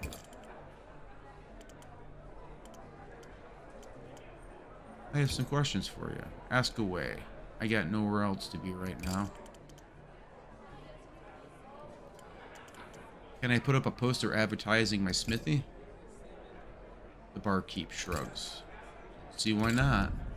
You affix a poster on one of the den's wooden beams. As your hammer strikes, ring out across the bar. The crows look over with curiosity. Do you serve food? We've got two kinds, stew, rich and lean.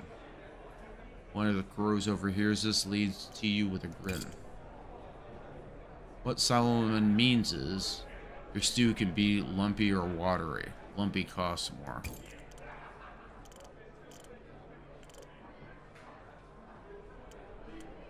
Really? There's nothing else on the menu? This place is more of a watering hole, friend. If you want grub, I recommend the steady stay. They'll give you a nice meal and a bed to sleep in. I was hoping you'd know what's actually in the stew. Meat, high quality stuff, I promise. No rats or anything like that. It'll fill your belly and soak up the booze. What more do you want? I'll have the lumpy stew. You place coins on the bar along with a ration token. The barkeeper sweeps them up, then drops a bowl of thick brown liquid in front of you. Lumps of grizzle bob pleasantly in the mixture. It tastes better than it looks, and it takes care of your hunger.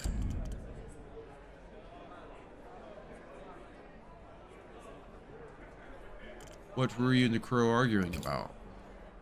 Some crows spend so much time in the lawless ways they don't understand the ways of Aaron Keep. You don't disrespect the Masked King, not even in your own home. The Masked King provides. We are grateful for that. We have to be. Bearhead, is it real? I don't know. Are you real?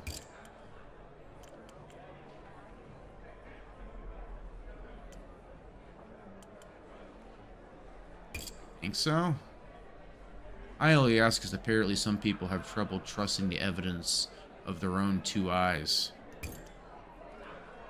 With an enigmatic smile, he turns away and starts reordering the bottles on the shelf.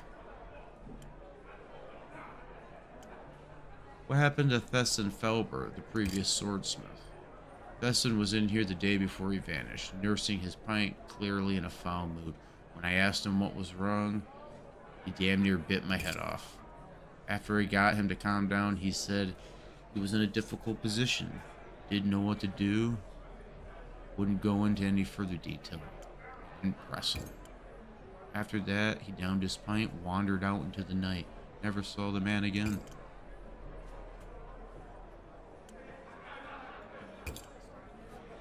Saw him as lifts his hand in farewell.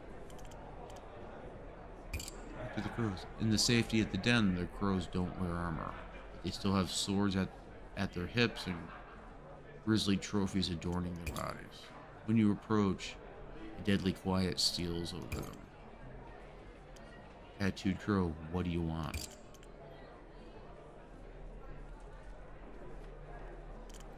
Like you buy all around.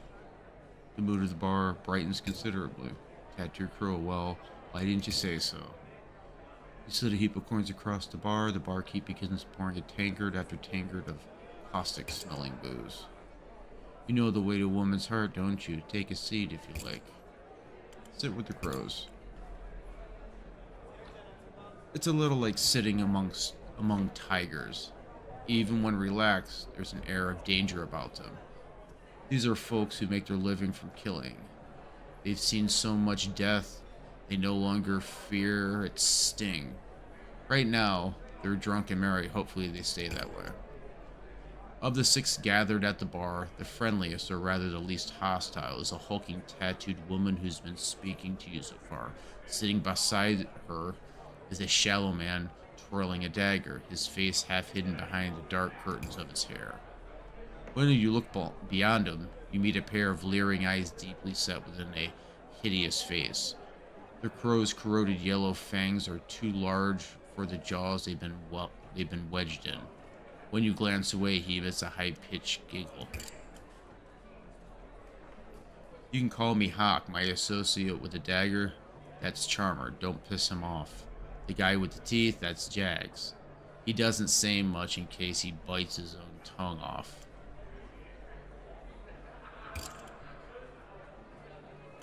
Introduce yourself as the new smith in Aaron Keep. Crows exchange glances. In their line of work, they're often in need of good smith. You watch them as they visibly struggle to remember their manners. I had heard a new smith was in town. Good to put a face to a name. Ooh. More reputation. About time they found someone to fill old Thesson's shoes.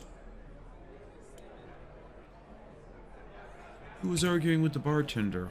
Oh, that's Marwin. He's not one of my crew. But we catch a drink together sometimes.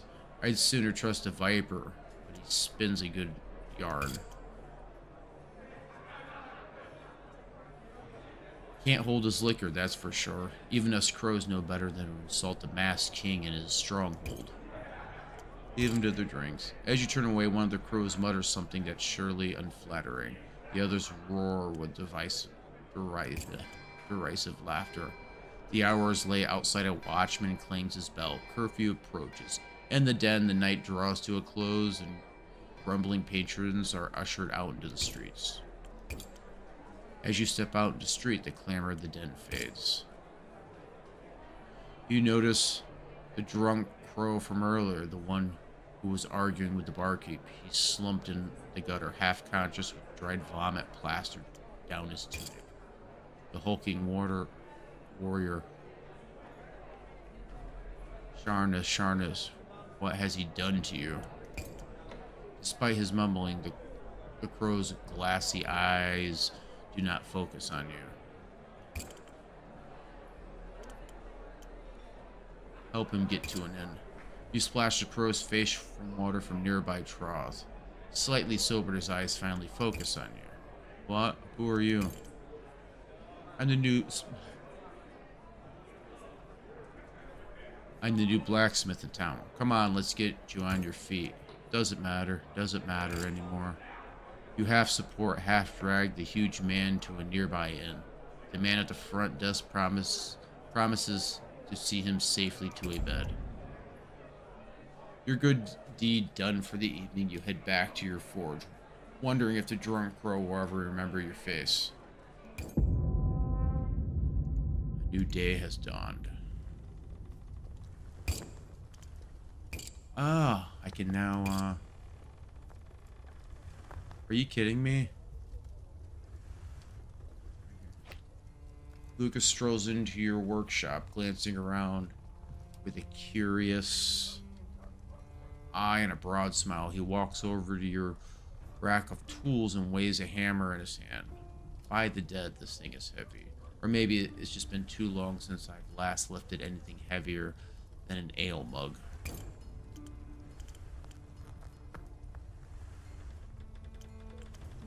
Tidings, Lucas. Tidings. Alas, this is not merely a social visit. I am sure you know why I'm here. I need a blade for my Shivana. Something to keep her safe in that horrendous camp. Short, sharp, concealable. It's no good to her if someone steals it. Can you start right away? Yes, I will. Let's start forging.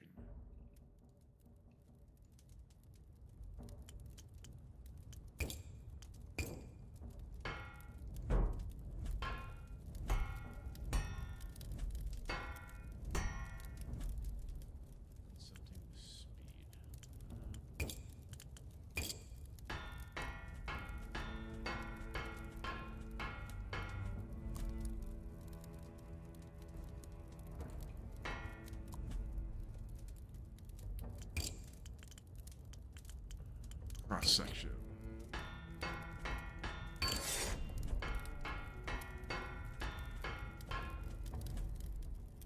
There, narrow points.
There.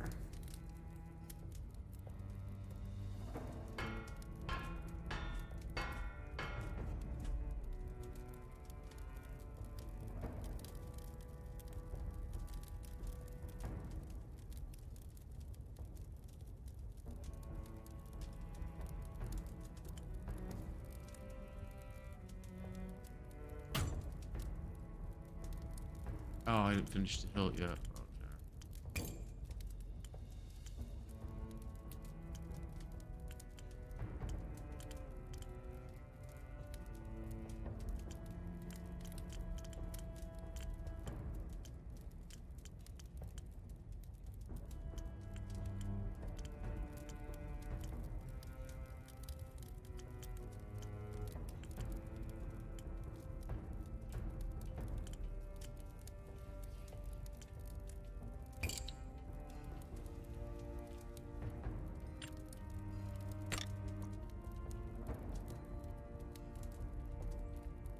Balance is off.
Display is done. You send a message to Finch. Lucas, he arrives at your forge within an hour. Let me see it, Smith. I hope the blade is worthy of my knees. Show him the dagger. He holds it in his right hand. Then he responds ruefully. To tell the truth, Smith, I know nothing about blades, nothing at all, but this one looks fine to me. I'll arrange your payment, every penny well earned.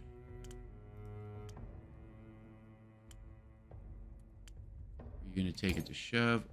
Oh no, I'm afraid not. That's your job. I'd do it, but I'm still busy trying to call in favors on her behalf and tell the truth that Camp discomforts me. Give her my love. Hopefully some cold steel will keep her safe from the camp's dangers while we arrange her rescue.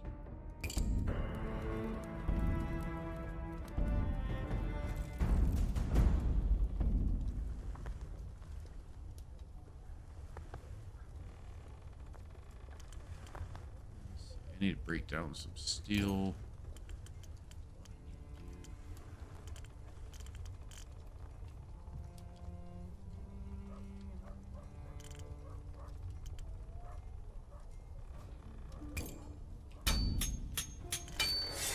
There.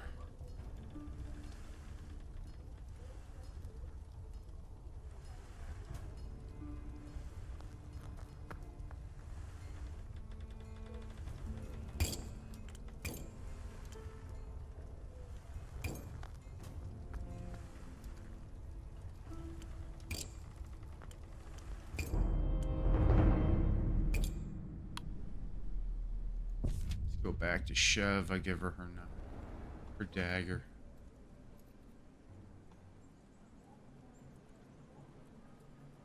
Outside the walls and stuff. I've never looked at this.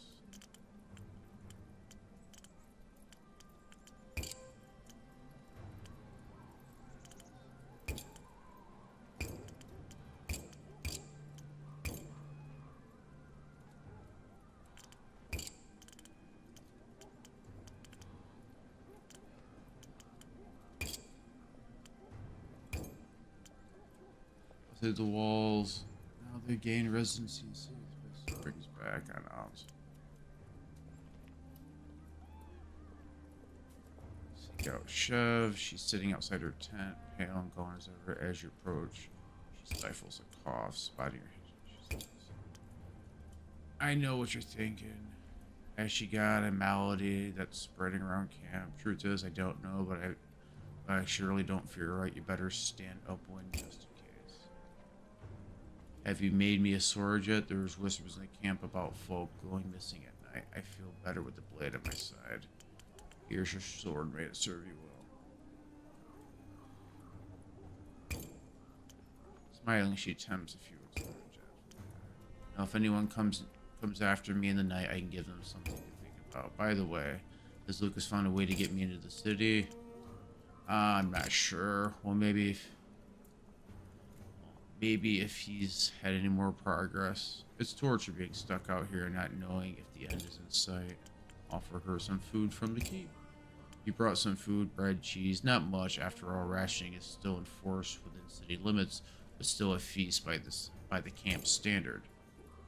When you offer to her, Shiv falls upon it with savage determination. Only after it's gone, and she's picking individual crumbs from her clothes does she speak. Sorry if my table manners offend. You know what it's like out here. How's life in the camp? Oh, you expect. Wretched and hungry.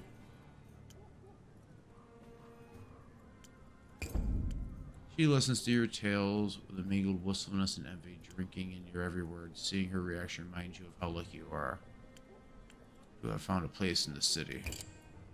Bid her goodbye. She raises a hand in farewell. Fine, Sandrick Maunder. Some hideous illness is ripping through the camp. Moans of the dying mingle with the sobs of the bereaved. Flybone corpses lie like beside. Fly-blown corpses lie beside overstuffed graves. As you walk towards Sandrick's camp, you spot Shlodo limping through the mud. He looks at you with doleful eyes and hobbles away with his head downcast. Follow the dog. The dog leads you to an overturned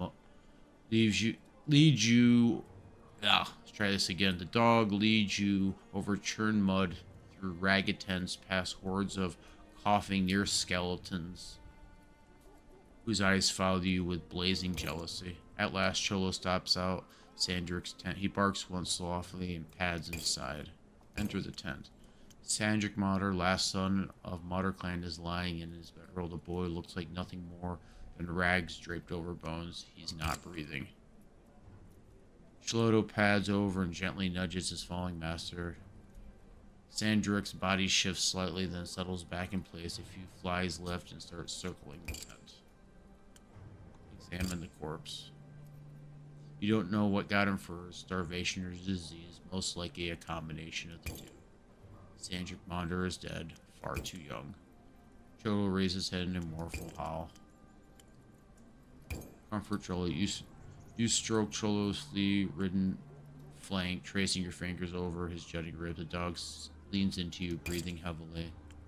Bury the boy. You dig one more grave beside the others. Sandrick is so light in your arms, he's barely there at all. You lower him gently into the muddy hole you've dug. Shlodo stands over the grate, oddly silent and solemn.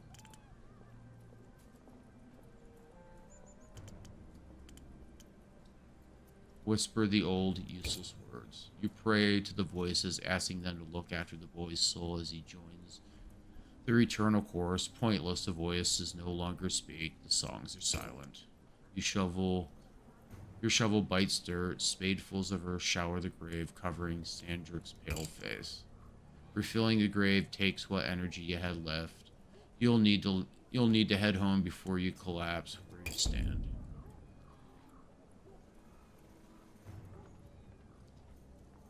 As you turn to live, you see Shlodos still stood over his young master's grave. Encourage Shlodo to follow you home. You feed him a strip of dried meat and pet his flank, but Shlodo is fixed in place, eyes downcast. The sun sinks low in the sky. It's a long, lonely walk back to the forge.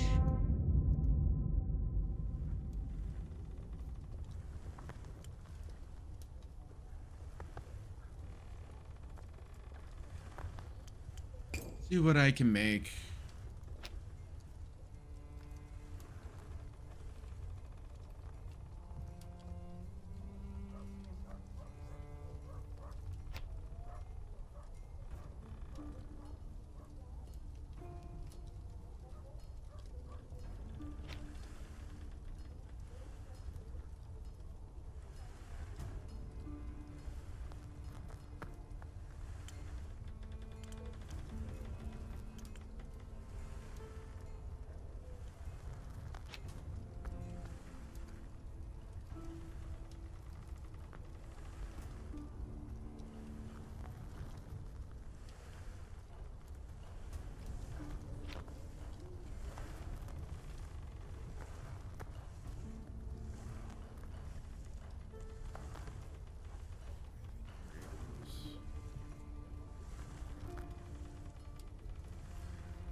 God, requires a bunch of gold.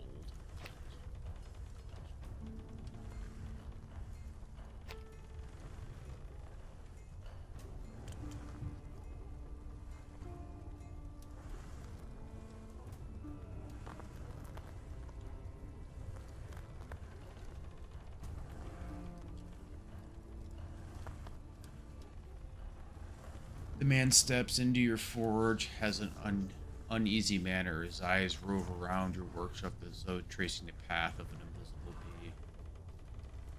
I need a blade, nothing fancy, in fact, not memorable in any way. He shifts his weight nervously, clearly eager to complete the transaction and leave.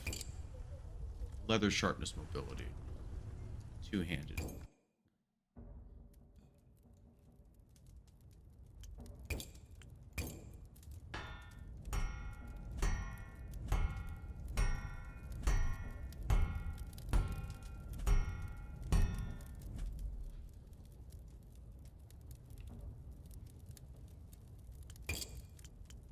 Thickness.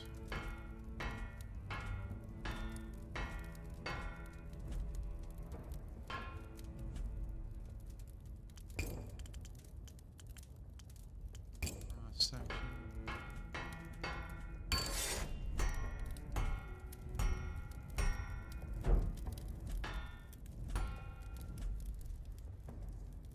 Regular points.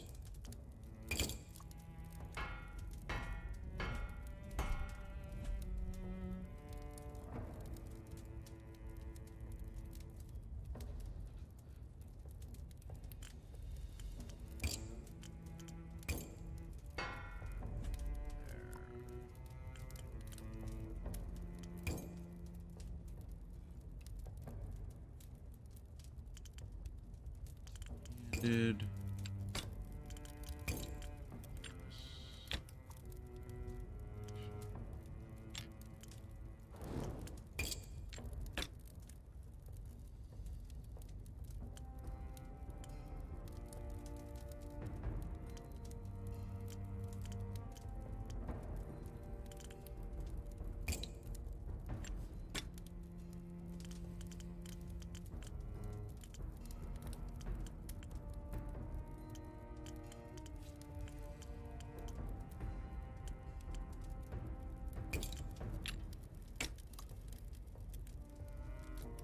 material leather.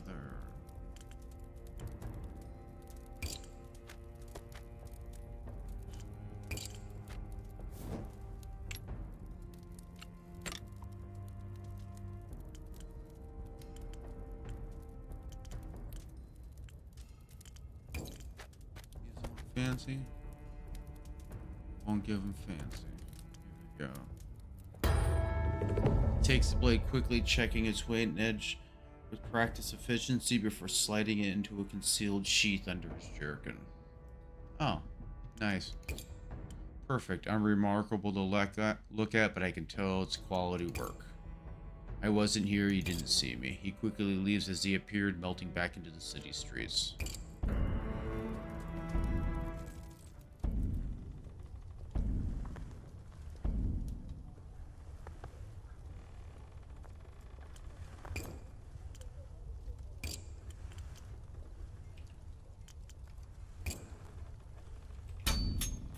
Break that down.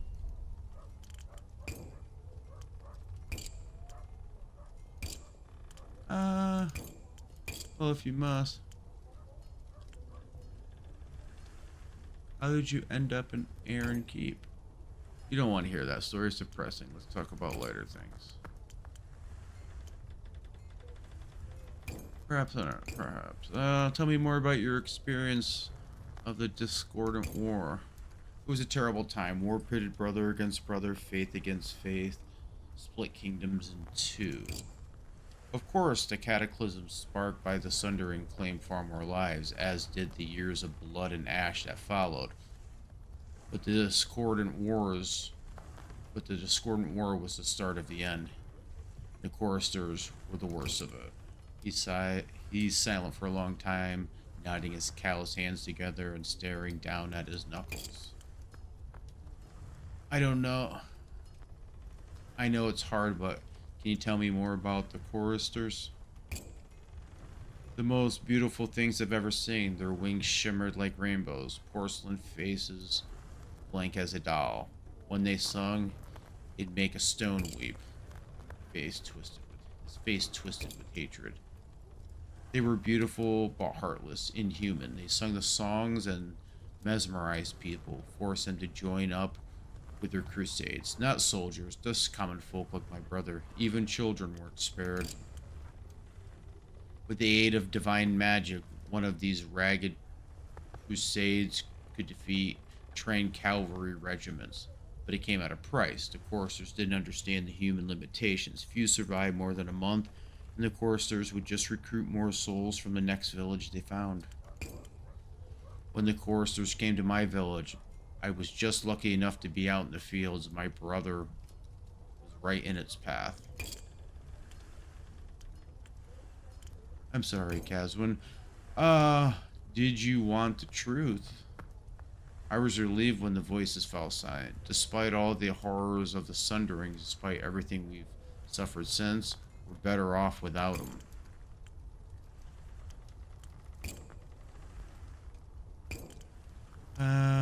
Let's get back to work. Yes, of course. Okay. End the day.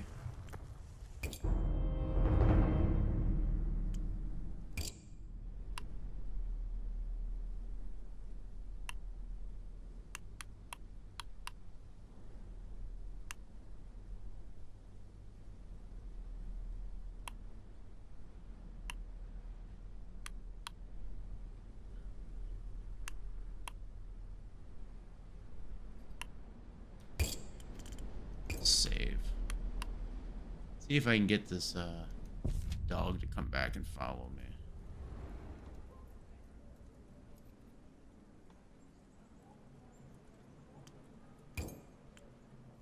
Full memories. You find Chodo sitting in the haunches beside his master. He looks thinner the last time you saw him. Take him back. You stretch out your hand and Chodo looks at Sam. He looks up at you with big brown eyes. You can see there's trust there. He trots at your heels as you make your way back to the forge. For the first time since his master died, his tail starts to wag. Can't get her in here, but I can at least... Chodo's life in the camp has left him covered in filth and fleas, his ribs jutting through his... But he pants and whips his tail with enthusiasm as you approach. Well, first of all, feed Cho. You hold out a strip of meat, which Chodo wolfs down eagerly. After a lie and waste, and he's not going to waste time savoring his meals. Give him a bath. Chodo isn't familiar with the concept of baths. Once you scrubbed him down with soap and upended the first buckets over his head, he discovers that he doesn't like it. He runs off, yelping, apparently have you decided you intend to drown him. You chase him around the workshop for an hour before the last of the suds have been rinsed off. Afterwards, though, Chodo looks like a new dog. His fur is glossy and shiny, and the flea infestation has been mostly combed out. He glares at you relentlessly for the rest of the day. Resentfully at the rest of the day. Bet Chodo. Chodo leans heavily into you, growling with a deep doggy contentment as you stroke his flank. Back to work. Chodo pads back to his basket and curls up for a snooze. You've never met a dog who could sleep for so long and so deeply.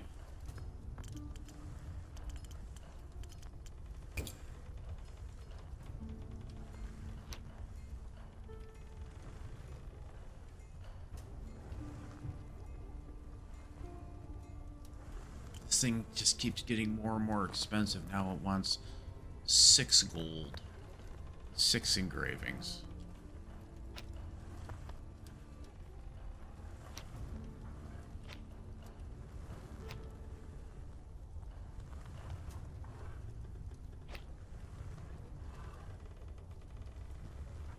Leather.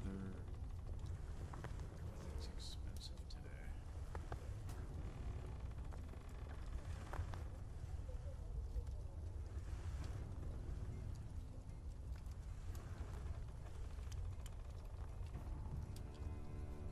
$70.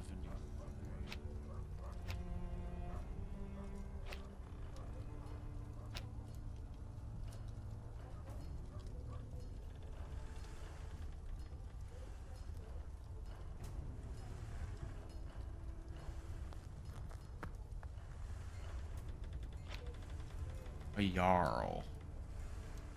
If the expensive silks did give away this customer's wealth, this plump belly would. The Denzians of Aaron Keep might not face daily famine like the applicants do, but only the rich eat well enough to put fat on their frames. Greeting, good smith. I am in need of a fine sword to wear on my hips, something that benefits my station.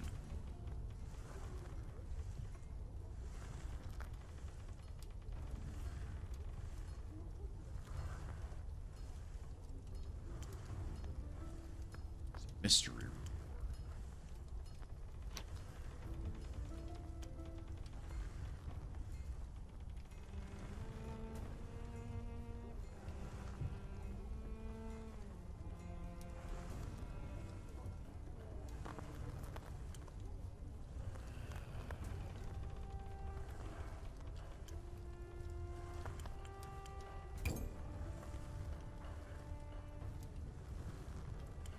I wonder what I get when I hit.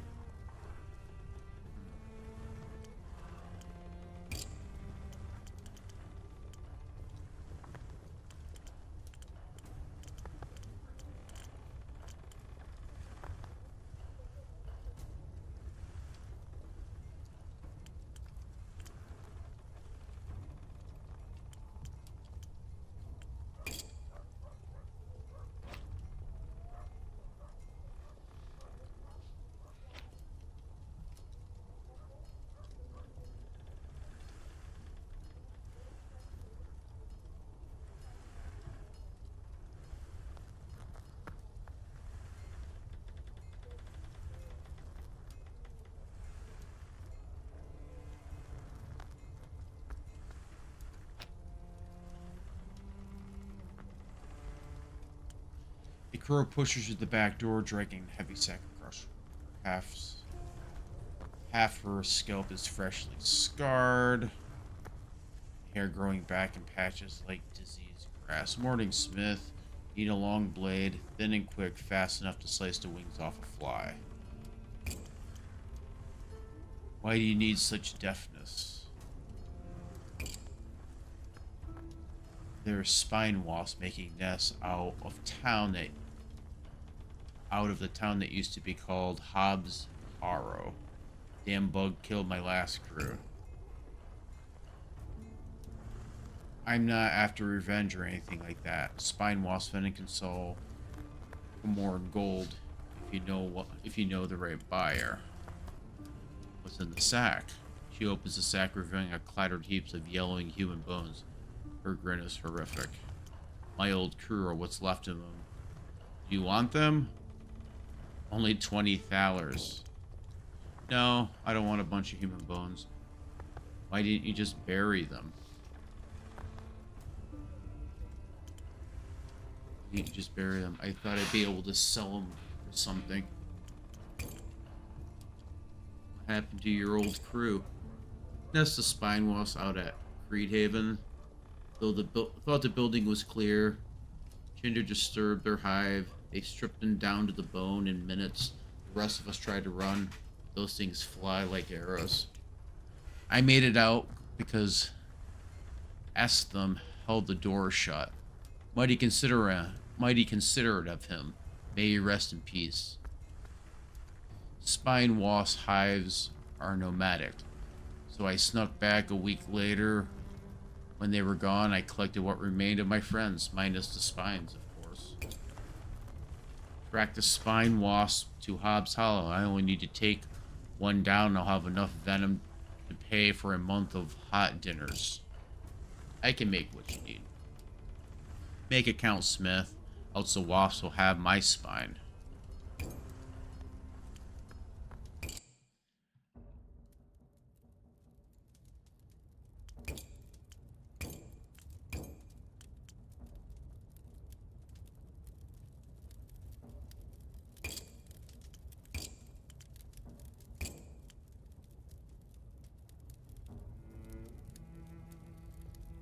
First things first.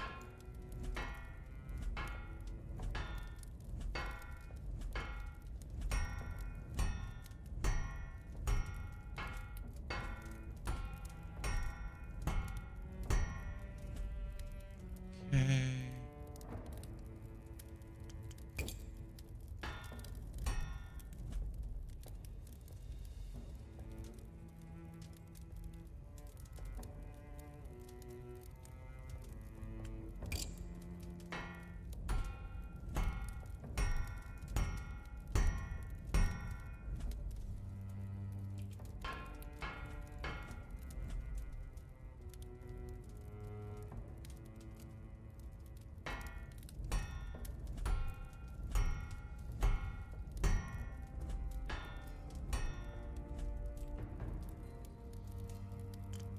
Thickness.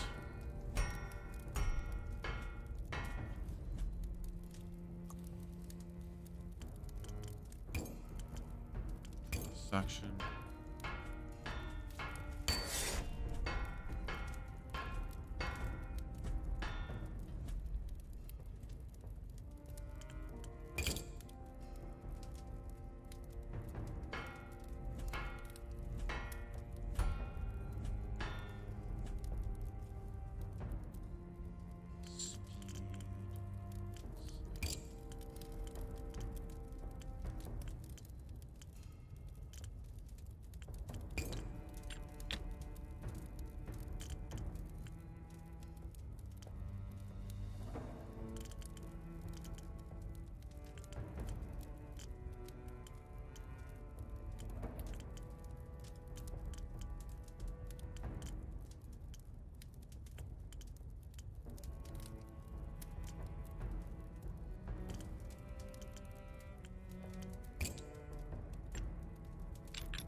Yes.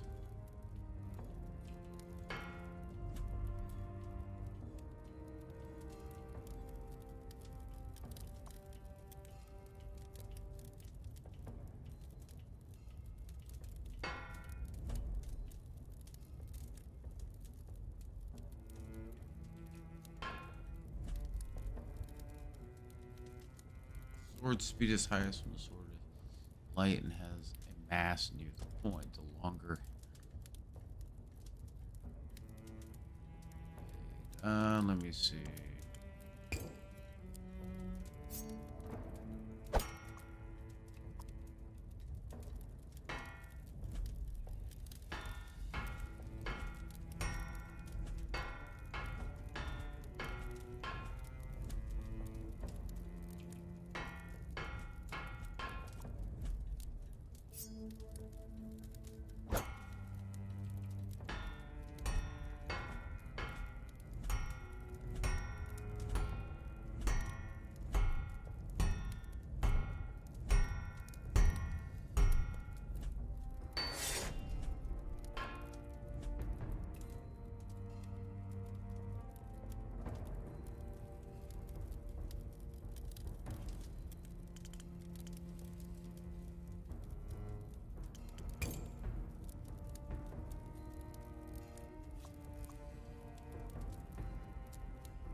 There.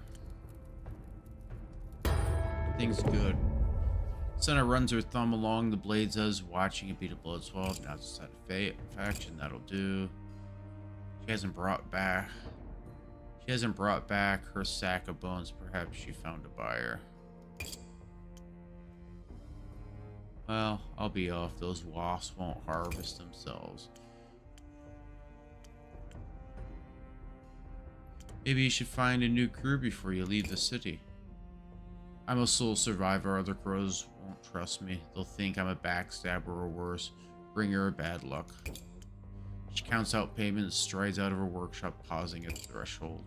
If I live to see you again, I'll buy you a drink.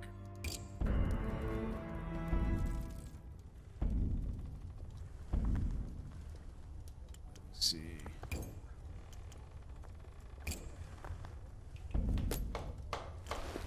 There.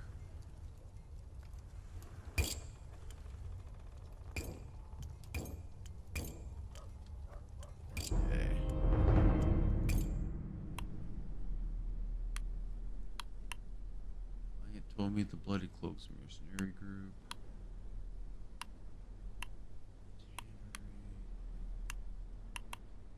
Stay in the forge, the den. Let's go here, see if what's his name is found.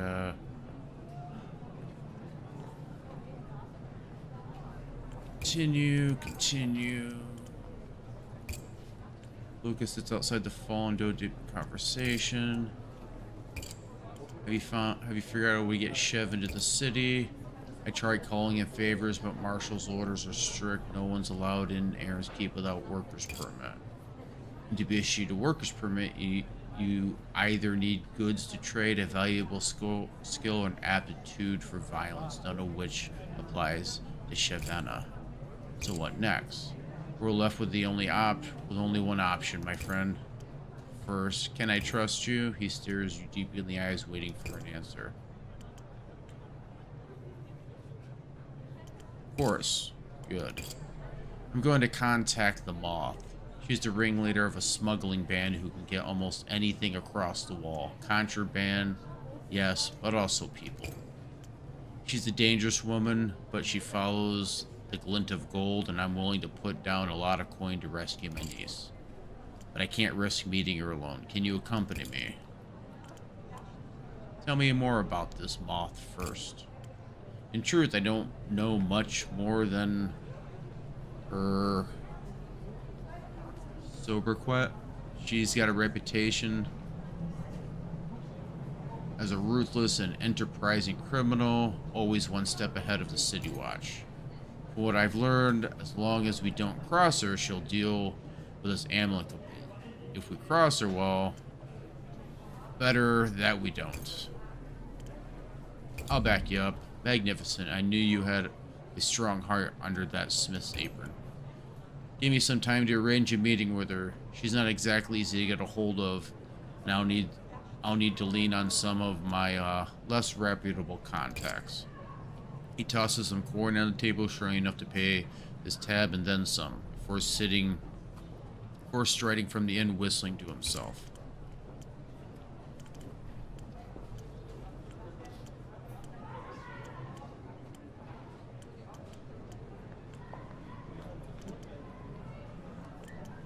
Enter the High Citadel. You stroll up to the Citadel gate with all the confidence you can muster. Before you can open your mouth, one of the knights draws his sword, a quarter length.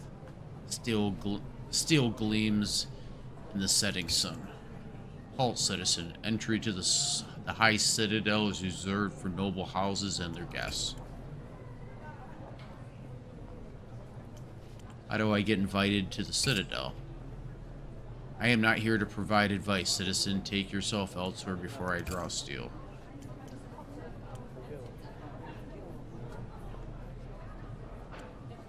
What if I made it worth your while?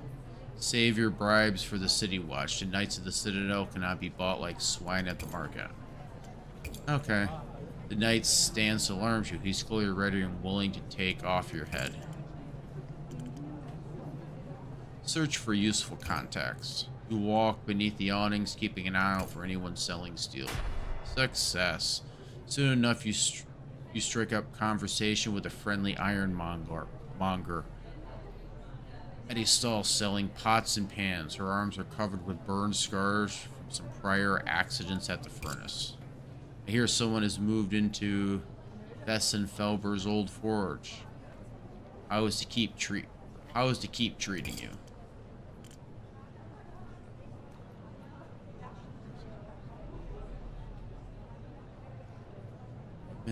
I'm in the early days of setting up my business, but things are looking promising.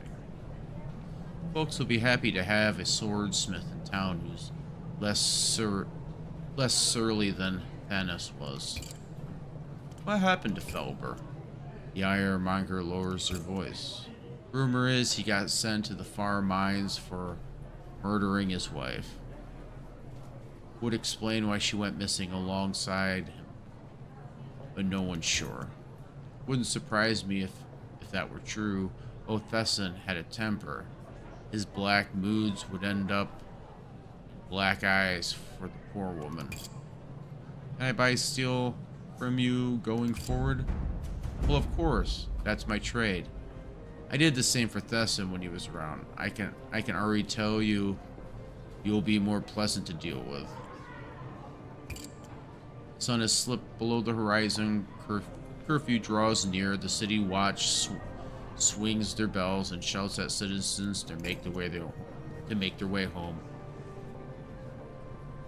The evening air grows chill, and the warmth of home beckons.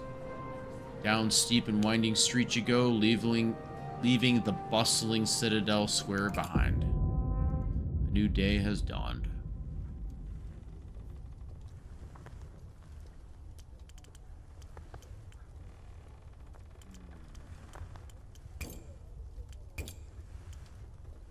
The page showed low.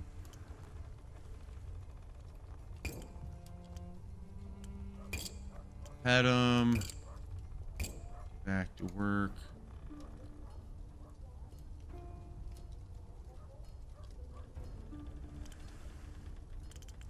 Okay,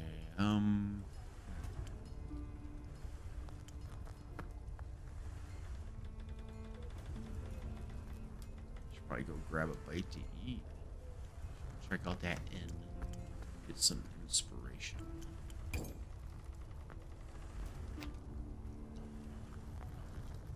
Little silver, some gold, 3 engravings. No, I'm gonna try her stupid quest. Just to get it over with, because it keeps popping up.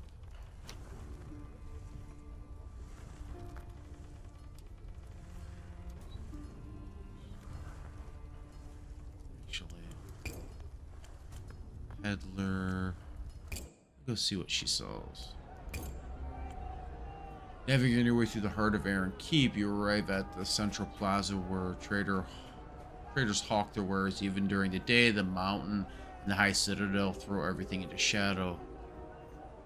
At her usual stand, quell the ironmonger, her weathered face breaking into a tired smile as you approach. Oh there, Smith. Good to see you again.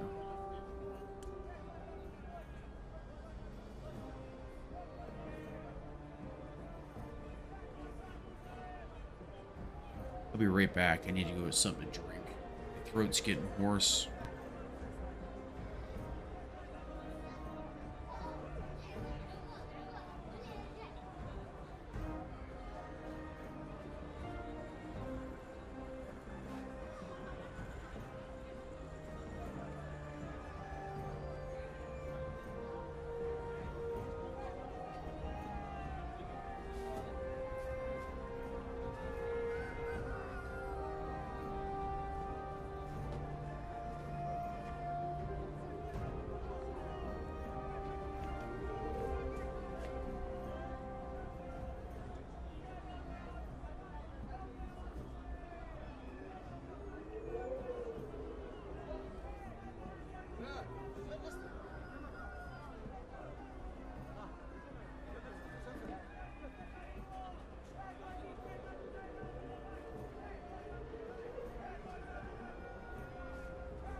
I am back.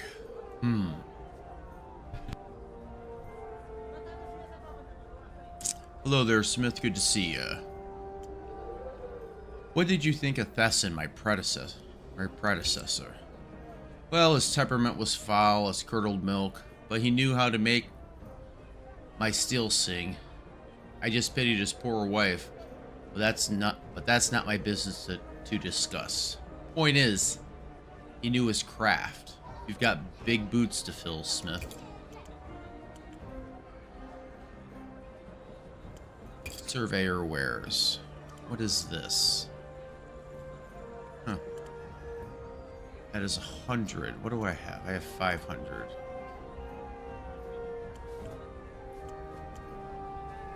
Squares the circle. Buy that.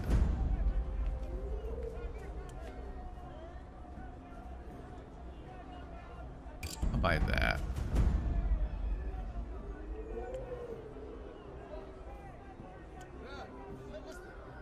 One, two, three, four, five.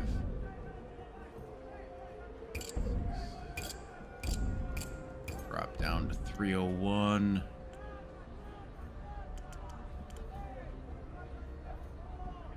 Sell that. Steel. Back up to 51 steel.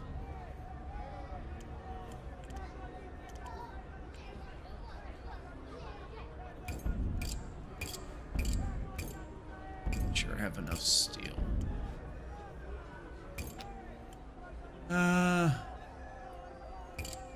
Stacks.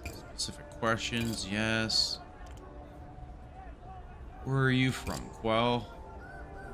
I was a quartermaster for the garrison at Dredge Pike, 40 leagues from here.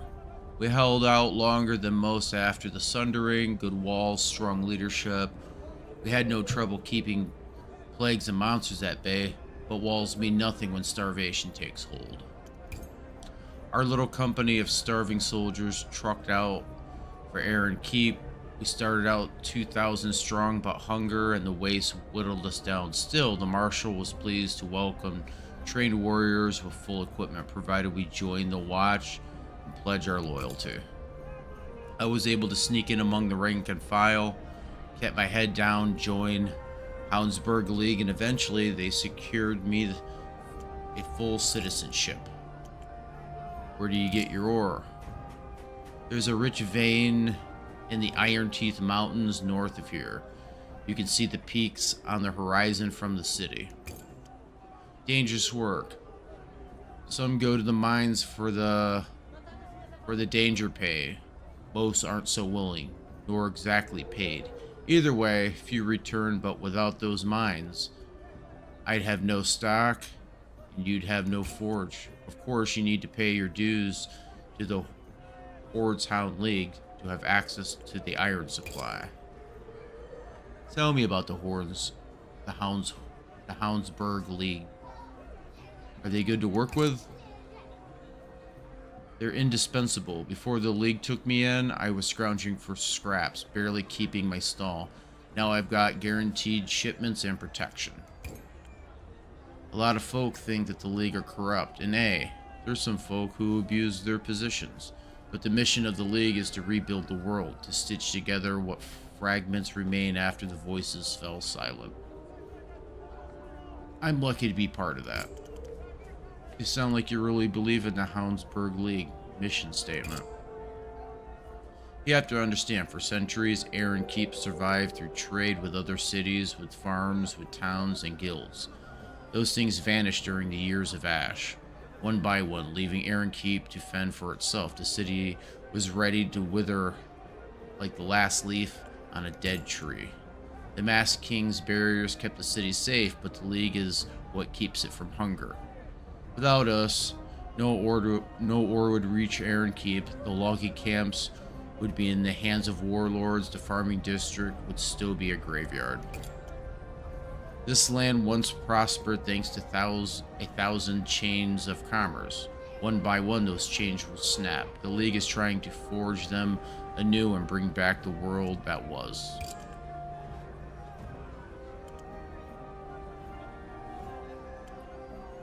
You admit the League is corrupt? One of the reasons I joined the League is to fight against those corrupt elements. Cynicism is just a sophisticated means of surrender. Remember, when you see a child with a full belly or hold a steel blade in your hand, that's the League's work. Corruption is just a bit of the rust on the surface of something far greater being forged. How's business? Booming, thank the fates. Only challenge is keeping enough stock to meet demand. Not a bad problem to have in these times, eh? Bid goodbye to the Iron Mark. Remember, quality blades require quality steel. Don't accept any substitutes. You wave acknowledgement. As you merge back into flow of the crowd. Okay.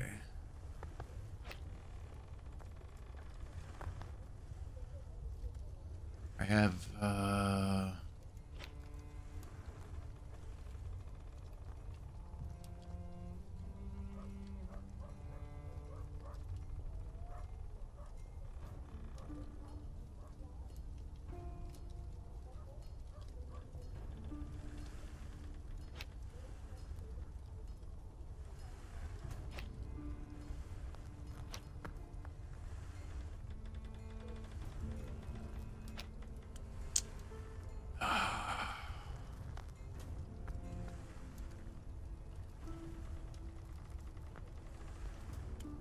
let's save before I start this.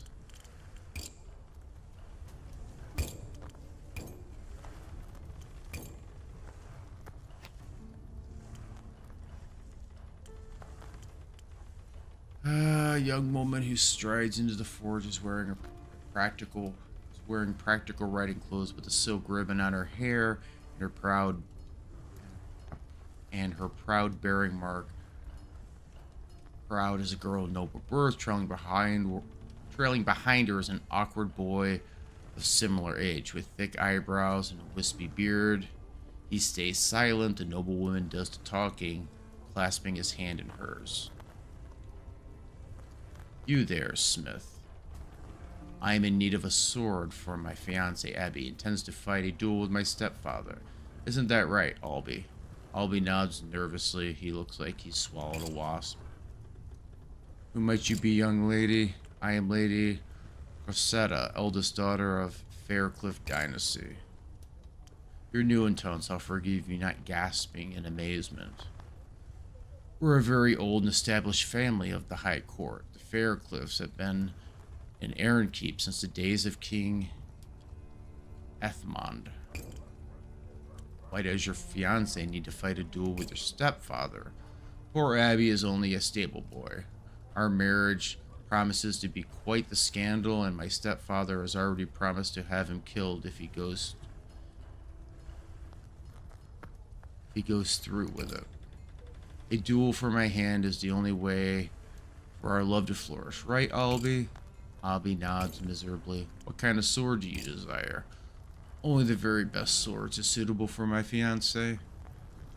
It must be sharp and true, of course, but also beautiful like me.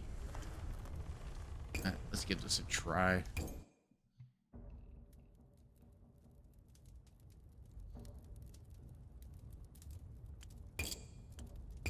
Length. Thickness.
points. Regular point. There.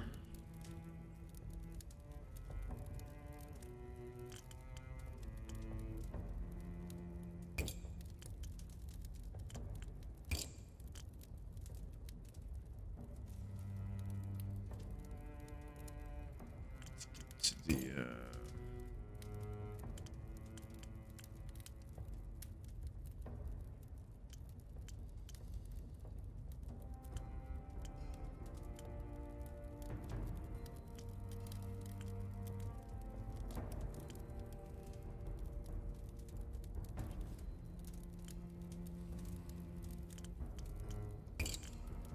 two-handed.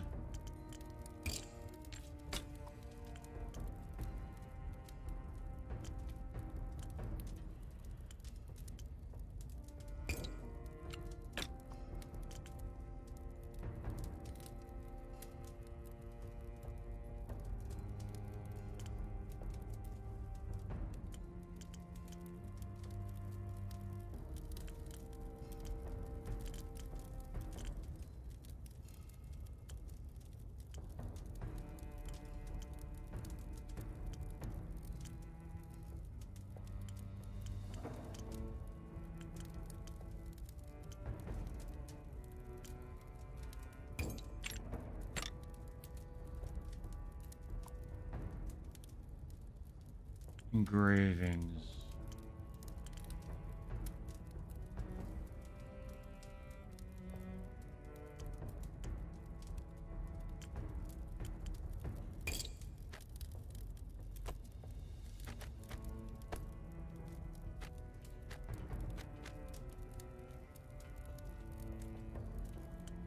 Okay, need to go.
Still not enough.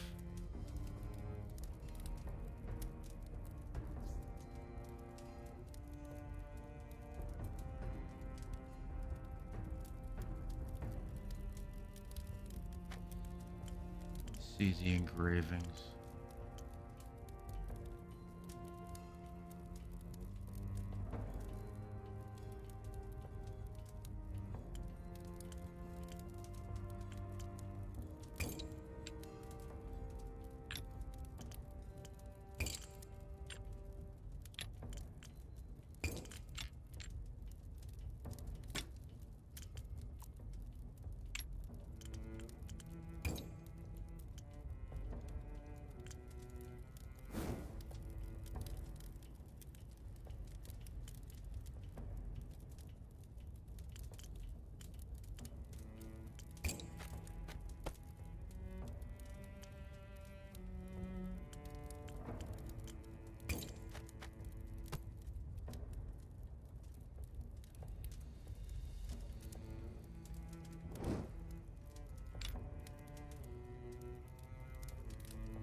Silver. I have to do engravings also.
There.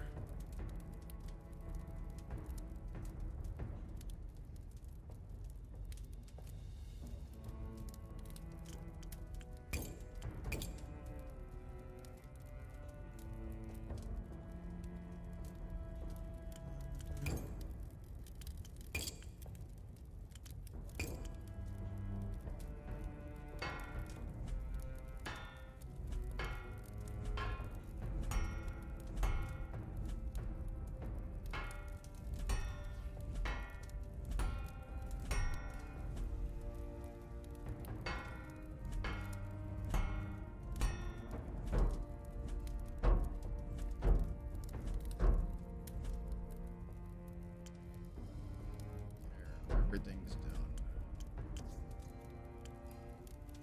done. The young lady Faircliff holds the sword up to the light admirably. Oh, it's ever so good, isn't it, Abby? She hands it to her fiancé, who holds it like he fears it might explode. Oh, I can already hear wedding bells. You just need to get this duel out of the way, Albie. Then we can be together forever. Are you sure he's ready for combat? Are you sure you're ready for combat, Albie? Albie opens his mouth to reply. Cassetta cuts him off. Albie's a born warrior. Now come on. There's no time to waste. With a queasy expression, Albie sheathes his new blade. Lady Faircliff deposits a bulking sack of coins on your workshop and leaves, hand in hand with her lover.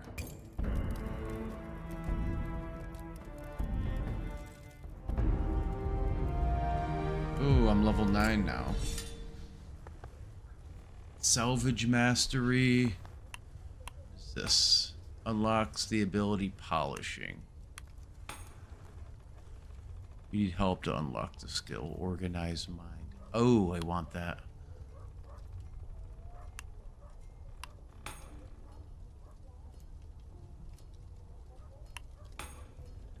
Salvaging yield increased.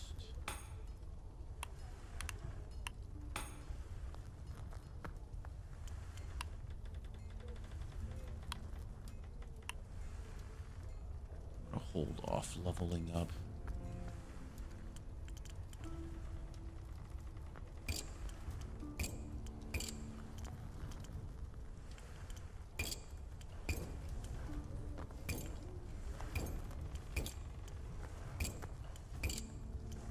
How'd you end up in Aaron Keep? I don't want... You don't want to hear this. It's depressing. Let's talk about lighter things. Able to help you to speak about it. Cast aside for a long time, watching the steam rise from a cup. Trace patterns in the air. Back before the flooding, you didn't really you didn't really understand plague. You did hear about people dying from it now and then. If they couldn't make it to a healer in time, but it could be cured with a snatch of the song, so dying from it was rare as dying in a rockfall. No one understood the sheer scale of death that it could wreak. When it came to our village, it cut through us like a scythe. When my brother and I recovered from our fever, we found ourselves surrounded by the dead. We had a big family, you understand? Always kids underfoot, food on the table, laughter in the air. But suddenly it was just me and him, and the memories that hung in the air like ghosts. Elam couldn't walk. Not since the discordant war. He told me to leave him, that he would only slow me down, but I refused. An admirable choice. Most people would have left him. Oh, you're an admirable choice. Not especially. I was just terrified of being alone. We made our way here, a city that we'd heard had been spared. The journey was the hardest thing I've ever done. I'd rather work 50 years in the tannery than make that journey again. The things I saw on the way, the things I did so my brother and I could survive. He sighs deeply. You were wrong, you know. This didn't make me feel better at all.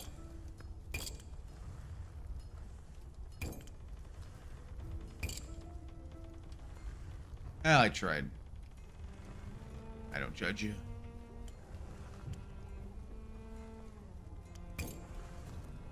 Okay. What is this? I don't have that. Go to the Huntress.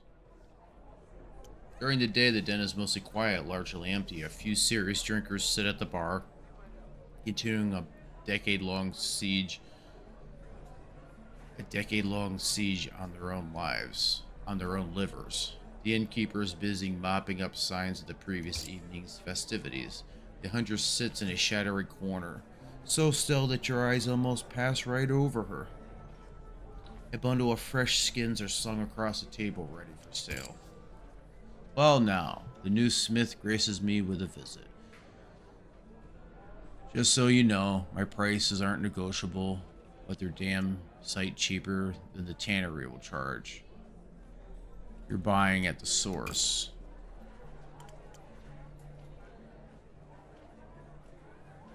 Why did Fessenfelberg go missing, do you think?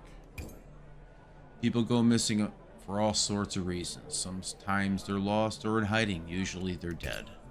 There's no logic to death. It just is. If I were you, I'd stop worrying about the whys of those who came before and start thinking about who's on the chopping block next. Look at her wares.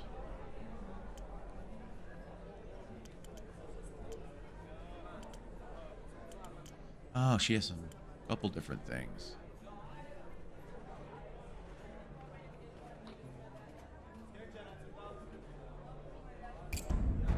that. Ooh, subduing beasts. I was looking for that. I'll pick up that.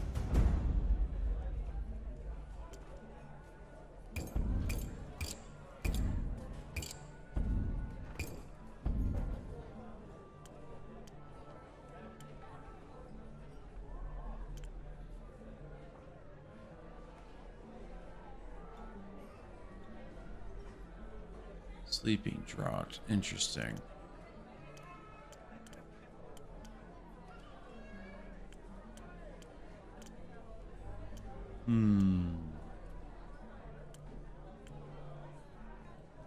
And I'll buy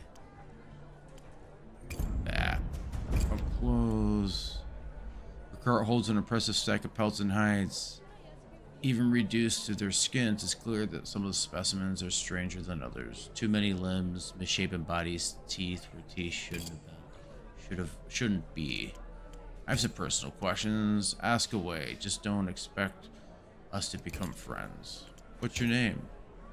My name is my own and only mine. Everyone who once knew me by it has passed from this realm. The name belongs alongside them on the list of the dead. It's too precious to give away. It will die with me. Are you a native citizen of Aaron Keep? No, I was born far north of here. In the arse end of Heatha, a little village nestled in the elbow of the mountains. Even in summers, we had to crack the ice on the river to get water. In winter, we'd chip away at the frozen waterfall with picks and axes, hauling chunks back home to thaw. Her piercing eyes drift away from yours, focusing on some point in the distant past. Her mouth twists into a sneer. Better to forget those days. Why are you dredging up these things, Smith? Memory is poison. Better the memory, the faster it destroys you. What's the most dangerous creature you've ever hunted? Only a fool hunts dangerous beasts. The hunter's art is to fell the most profitable creature for the least risk. I am no crow. I don't boast of conquests or battles. That being said, I've dabbled in foolishness once or twice when my pride was prickled. Once I stalked a wyvern across the swamps of ghost moss. None of my arrows could penetrate its scales though, so I gave up and went home before it noticed me, plinking shots against its hide. What's a wyvern? Big lizard with leathery wings and poisonous tail stingers. Mean creatures, viciously clever. They'll remember a face that wronged them 3 winters past and get the revenge if they ever see him on the roads below. Why were you hunting such a creature? Like I said, pride. There was a settlement south of here. Nestle Bridge, it's gone now. They were offering a bounty for wyvern heads, so I thought I'd test my mettle. Ended up deciding it was better off hunting things that noticed when I shot them. Interesting, thank you. There's no skin off my nose, Smith. Who else buys your wares, besides the tannery? Most folk prefer their leather already processed and pretty. But there's others who value the raw materials. Some scholars at the Magisterium pay well for the weirdest specimens. The more limbs, the better price. I know a few crows who come to me direct to pay high prices for the toughest hides. Don't want to rely on cheap tissue soft leather when there's a blade coming at your vitals. Do you? What do you think of the Masked King? If you ask the question within the keep, you'll get nothing but praise. After all, his fancy magic keeps the worst of the wastes out, don't he? For that, people will forgive him anything. Those who speak against him end up exiled or dead. But in the world outside the walls, there's rumors. Some say the real Masked King sacrificed his life to forge the barrier and some imposter took his place. Others whisper he ain't even alive. And if you pulled the mask off, you'd see a skull staring back. Me, I try not to have an opinion. I'm just I'm not interested in politics. For all his power, the Masked King's going to end up as dust soon enough, just like the rest of us. Where did the Masked King come from? Many have asked. There's no answer that I can see. His rise was as mysterious as the sundering itself. That's all I wanted to know. The Huntress fixes you with an impatient glare. Bid goodbye to the Huntress. Remember, Smith, enjoy the peace of the king while you can. Nothing will survive what's coming. With her characteristically cheery words ringing in your ears, you leave the Huntress to her solitude. So let's see what I can make.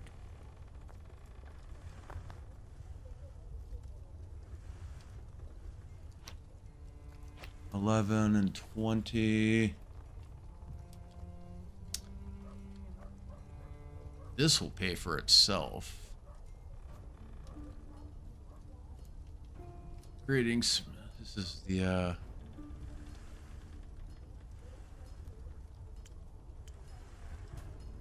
if the expensive silk didn't give away the customer's wealth, this plump belly would. Greetings, Smith. I am in need of a fine sword to wear on my hip, something that benefits my station.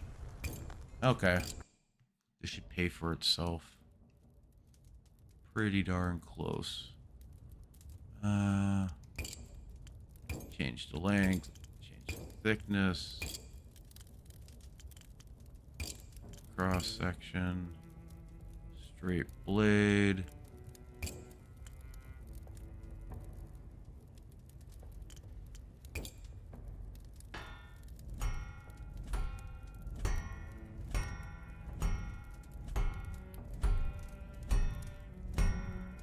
There.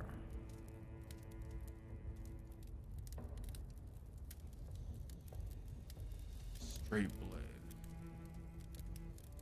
Perfectly straight. Thickness.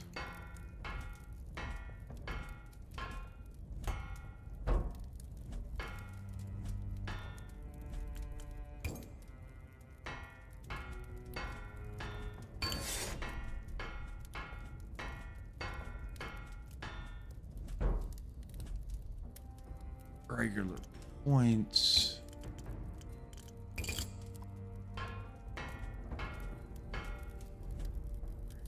Point.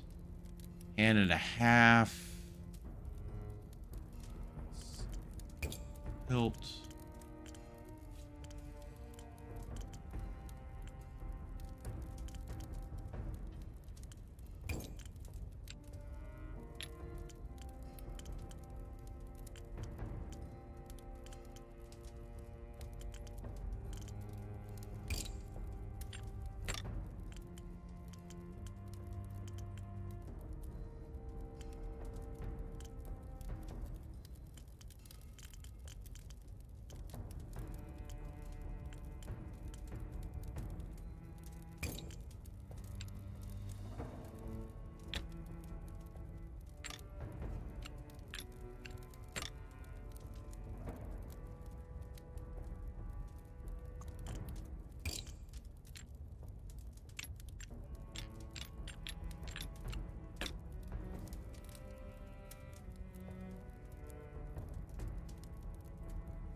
The hell?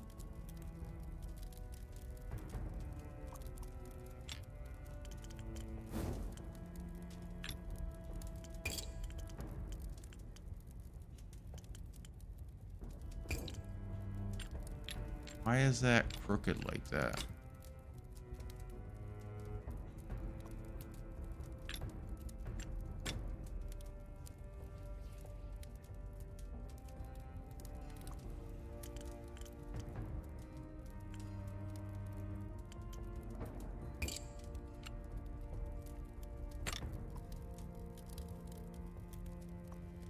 There.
from?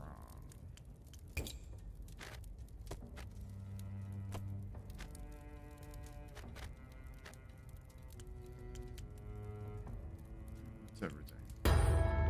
The plump man smiles like an intended seal as he draws a sword partway. The steel glimmers. A fine blade indeed. Mayhaps I shall recommend your services to my friend. You do that, my friend. Still want to be able to polish the blade up. Looks horrible.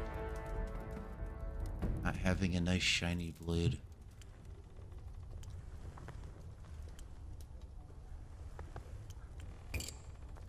End the day.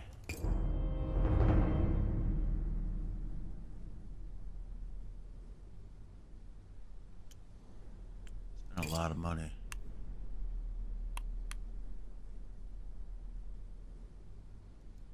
Go to Citadel Square, see if I can find what's his name. Get his niece into the city.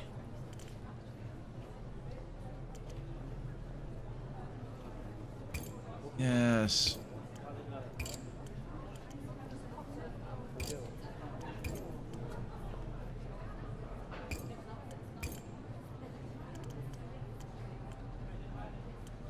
I'll buy some food. You trade your ration for a bowl of bone broth stew mixed with a tough little lumps that might be slices of turnip. I'm well fed. Talk to the porter. He sits down. Can't talk, all not to work before sunset.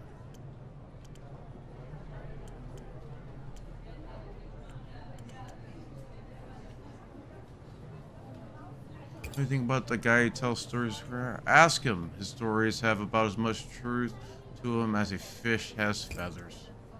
I've asked the caravan guards, and they never see him on the road. He's in the square all the time, spouting nonsense. I'll help move some boxes, why not? Oh, I got some wood. Nice. Failure. Tomorrow will be painful. Cool. These guards are either members of the city watch or knights of the High Citadel.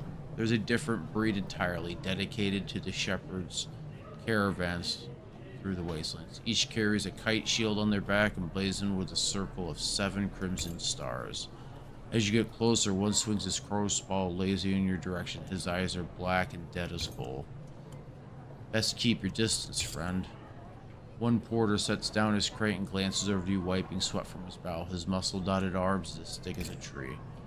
Not the friendliest bunch, are they? But then, they ain't paid to be polite. Can't take long. Lots of work left before sunset. I'll let you get back to work.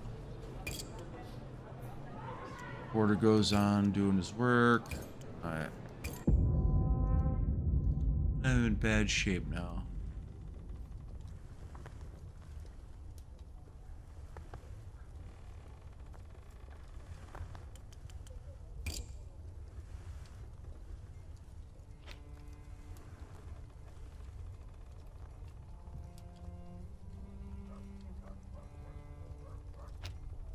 So, looky man.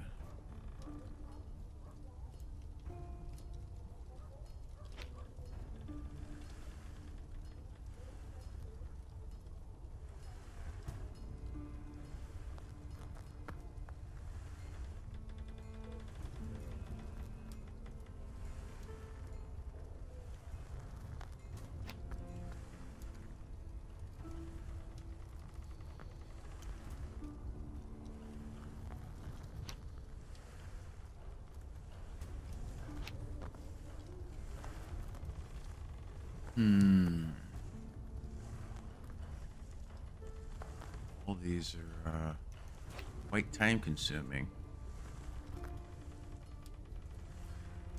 This guy will give me 16 steel. Wonder what the mystery reward is.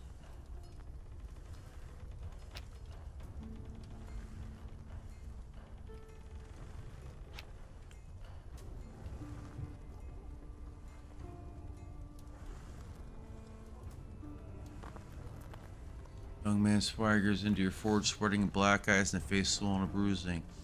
Need a bladesmith, something light but sharp, a real throat cutter. Had a bit of trouble last week. I aim to make sure it won't happen again.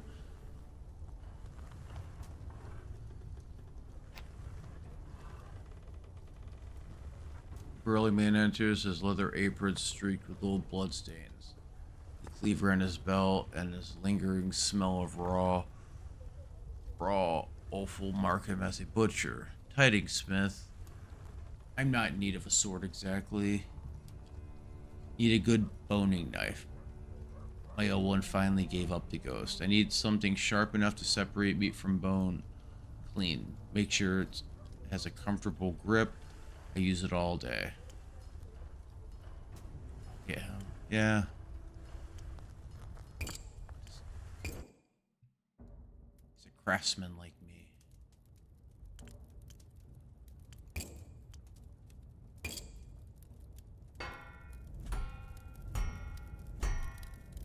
There.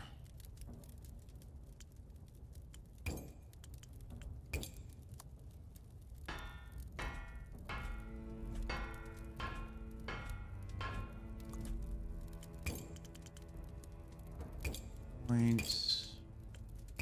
Cross section.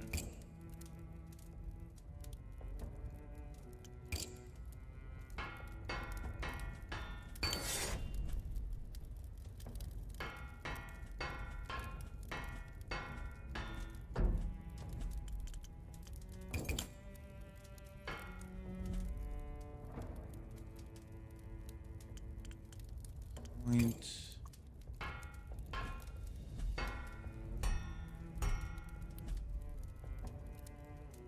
Needs let's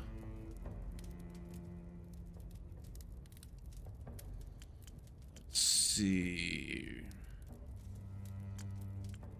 And need a handle. Need any of that crap.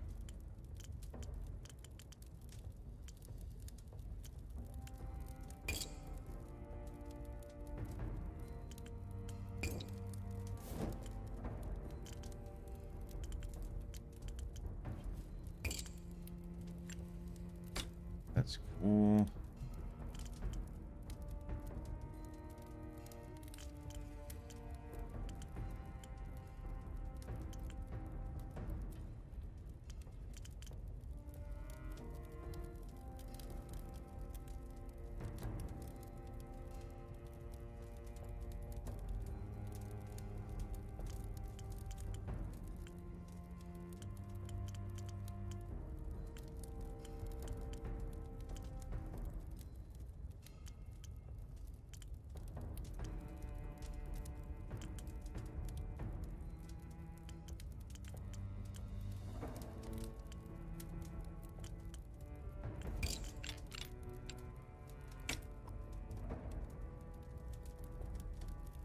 Doesn't need anything fancy. That'll work. I wonder.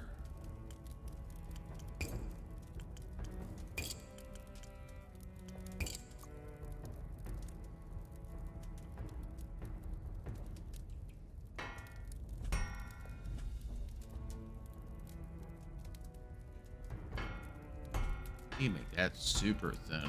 Wow.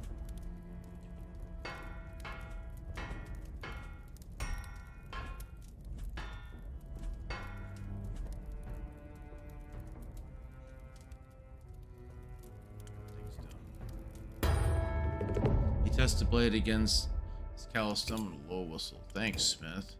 Stop by the shop sometime. I'll save you the good cuts. He tucks his knife in his belt, besides several other well-worn tools.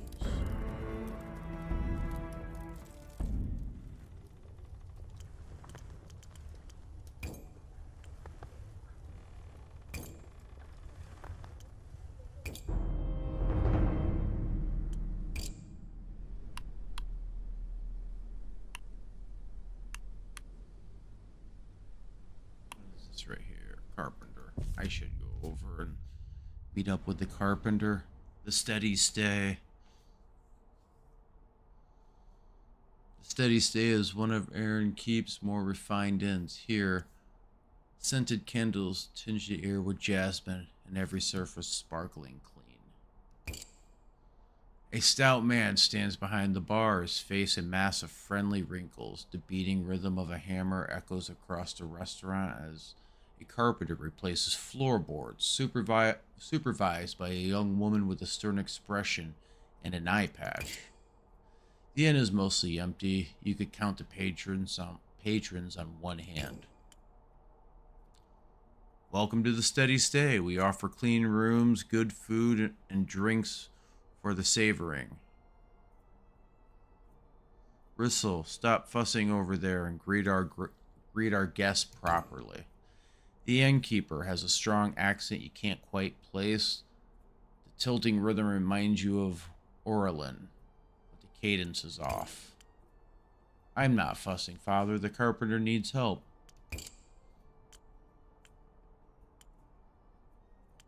The carpenter is here. I'd like to have a word with him. Of course, but first you need to sit and eat. Bristle, put away the scowl and show our guests a smile. This is an inn, not a funeral home. The woman with the eye patch sighs, tension evident in every line of her body. In the distance, a bell tolls the hour as the woman's gaze falls upon you. The seventh chime hangs in the air. Her eye widens in shock of recognition. Then, so quickly, it's like nothing ever happened at all, and she adopts a neutral mask. Greeting. Apologies if my father broke your eardrums. Business has been slow recently, and he's excited to see a new face. What was the look you just gave me? It's nothing. What can we do for you? Food, board, or both? I recommend meat and mushroom pie. My brother Kyone bakes the best pie in Aaron Keep. Actually, I'll take a slice of pie. I'll get that for you. 10 minutes later, you're wolfing down a slice of pie with a generous helping of mashed parsnips. It's cooked to perfection. When you finish, you have a pleasantly full belly and a newfound appreciation for the humble parsnip. You lay some coin on the table, money well spent.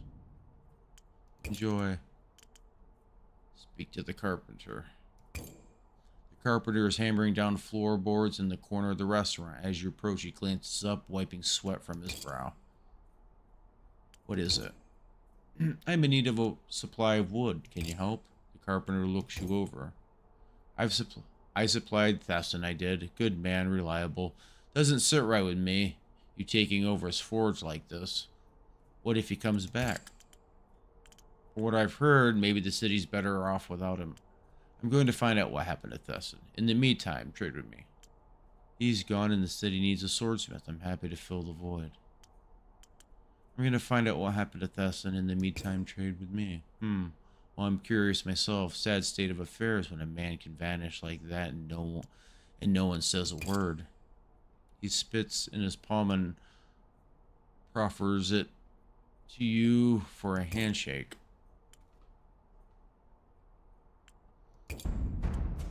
If you need something, anything, just say the word. New vendors available. Well, why do you think the old man went missing? I don't like to speculate on such matters. Old Thesson most likely stuck his nose where it didn't belong.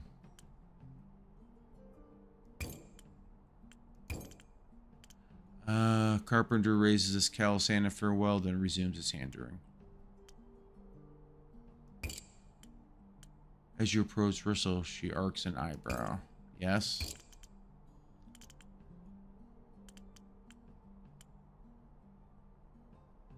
Heard any rumors about what happened to Thesson Felber? You should ask my father about that. He visited Thesson's forge just after he went missing.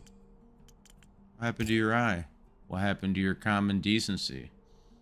Do you think it's polite to ask a stranger about their disfigurement? She smirks at the look on your face.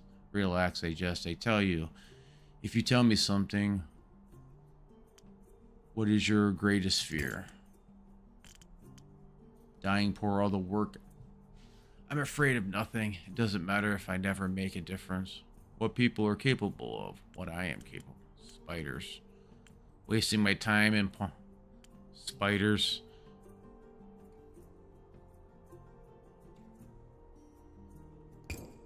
Spiders, truly. Twisted beasts roam the waves, some the size of sailboats, and you're afraid of spiders. Still, you gave me an answer. I have to honor my promise. Here's what happened to my eye. I gave it up willingly, and I received nothing in return. She sits back in her chair, a bitter smile on her face. Sounds like there's more to that story. My father says that life is like sailing. You can't choose the winds, but you can choose your sails. I disagree. I think life is a game where you only learn the rules after you've already lost.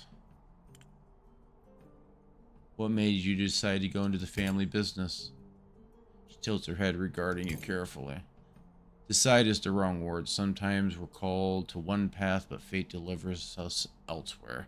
I'm grateful to my father for taking me in, even if he could be a little pig-headed sometimes. Is this really your fate? You seem like you have bigger aspirations than innkeeping. Well, we all have callings. Trick is recognizing them when they arrive. I've spent the last decade waiting for the right constellation of circumstances.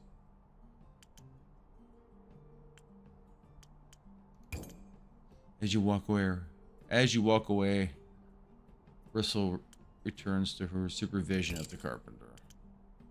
Approach the bar. The man behind the bar is as stout as a barrel and about as tall. His daughter would tower over him if the two were standing next to each other. When he turns to you, he smiles so broadly his eyes practically vanish amid his wrinkles.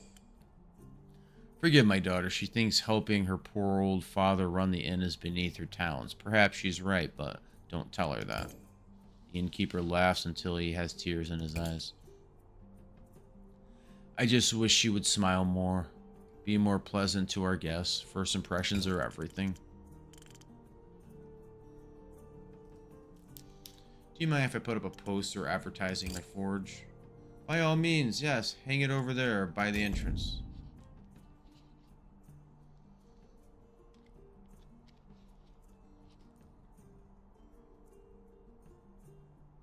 You affix your poster to the wall, stepping back to admire it. Hopefully the steady stays patrons will take notice. Introduce yourself. Ah, a blacksmith. Such a useful skill to have. I will send customers to you if they need weapons for facing the waste. My name is Nika Kami, Master of Pies, Lord of Fine and Ales. As you can see from my girth, ha ha ha. Do you know anything about Thesson Felber's disappearance? Yes, I visited his forge around the time he vanished. I was looking to commission a new set of knives for the kitchen. By the time I got there, Thesson was already gone.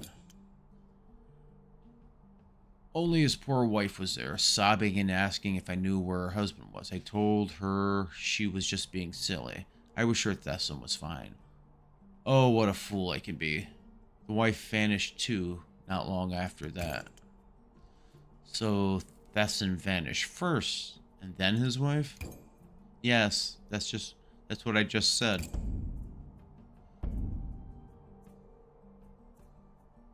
But we have a new smith now, yes? All is right with the world. Why did you call your inn the Steady Stay? Ah, because this is what we are offering. A certainty in uncertain times. Your stay here, it will be steady. What more could you ask for in a world without songs? Father, stop lying to the customers. You named the inn before the sundering. Names can change meanings over time, my daughter. Perhaps when I named it, I was thinking mainly of the alliteration. Who can say? Who can say? That accent. Where are you from originally? You have a keen ear. I was born on a little spit of sand and sunshine called Pasfi. It was one of the 70 islands of the Cahavo, deep in the Lazaline Sea. Not so many of the Cahovian people there in Aaron Keep.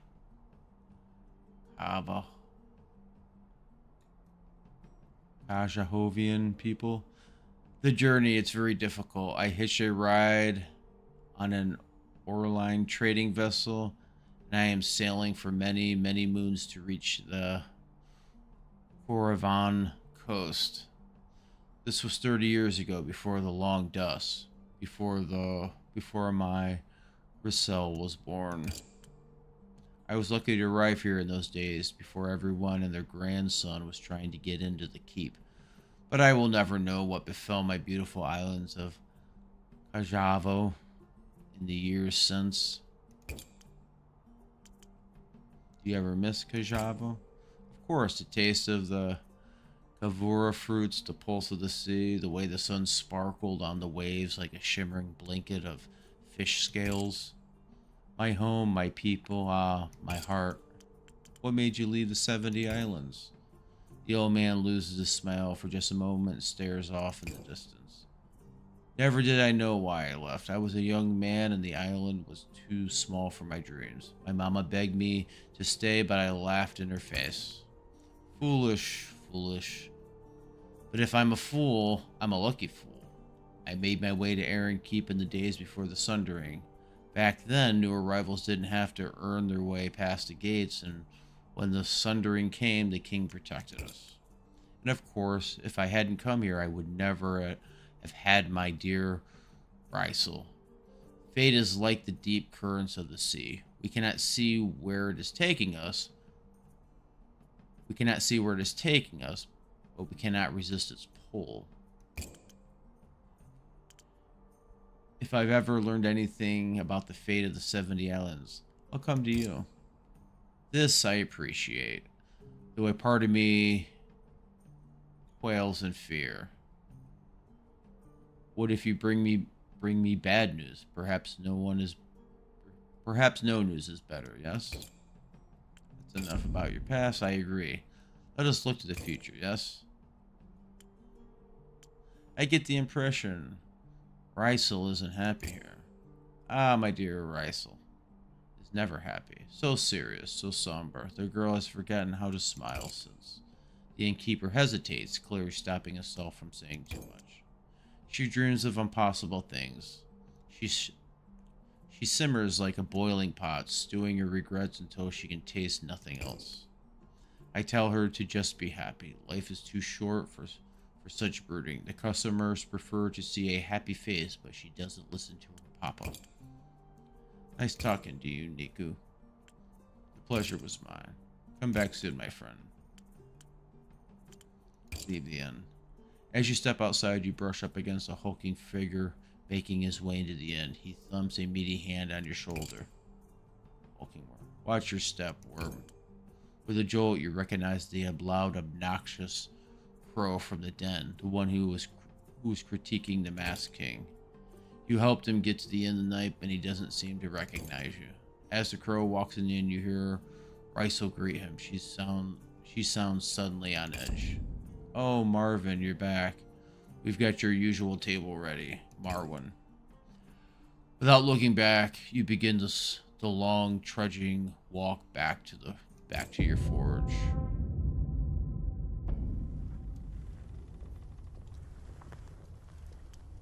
You're getting ready to open up shop. There's a rhythmic knocking at the door. Caswin, who could that be? Open the door. I hope you don't mind my early visit. She steps inside, her single eye taking every detail of the forge.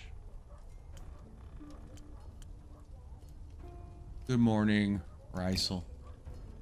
You're not sure she even hears you. Her hand glides across your rack of tools, counting them one by one. Then she turns abruptly. What brought you to Aaron's Keep, Smith?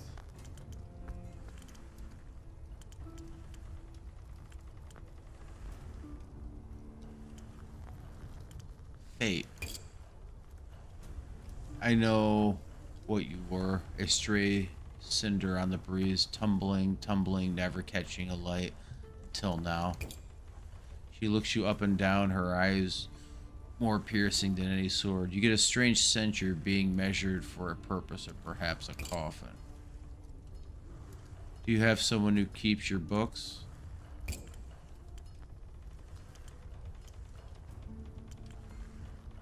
No, actually. Do you mind showing me your ledger? Why do you even ask? You could use a bookkeeper, I think. I'm quicker with numbers than any merchant, and I've saved my father thousands of thalers over the years. I could save you a great deal of money if I worked here. So you want a job? So you want a job? It's merely an observation. She smiles enigmatically. I actually came here to ask for your help. There's a problem at the inn. What kind of problem? Problem that only you can solve. My father's too proud to ask for help, but one day his pride shall be his funeral shroud. Come to the inn and you'll see what's wrong.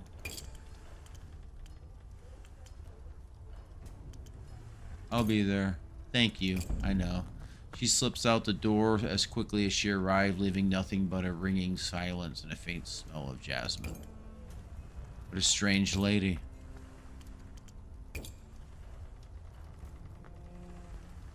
I have 11 points.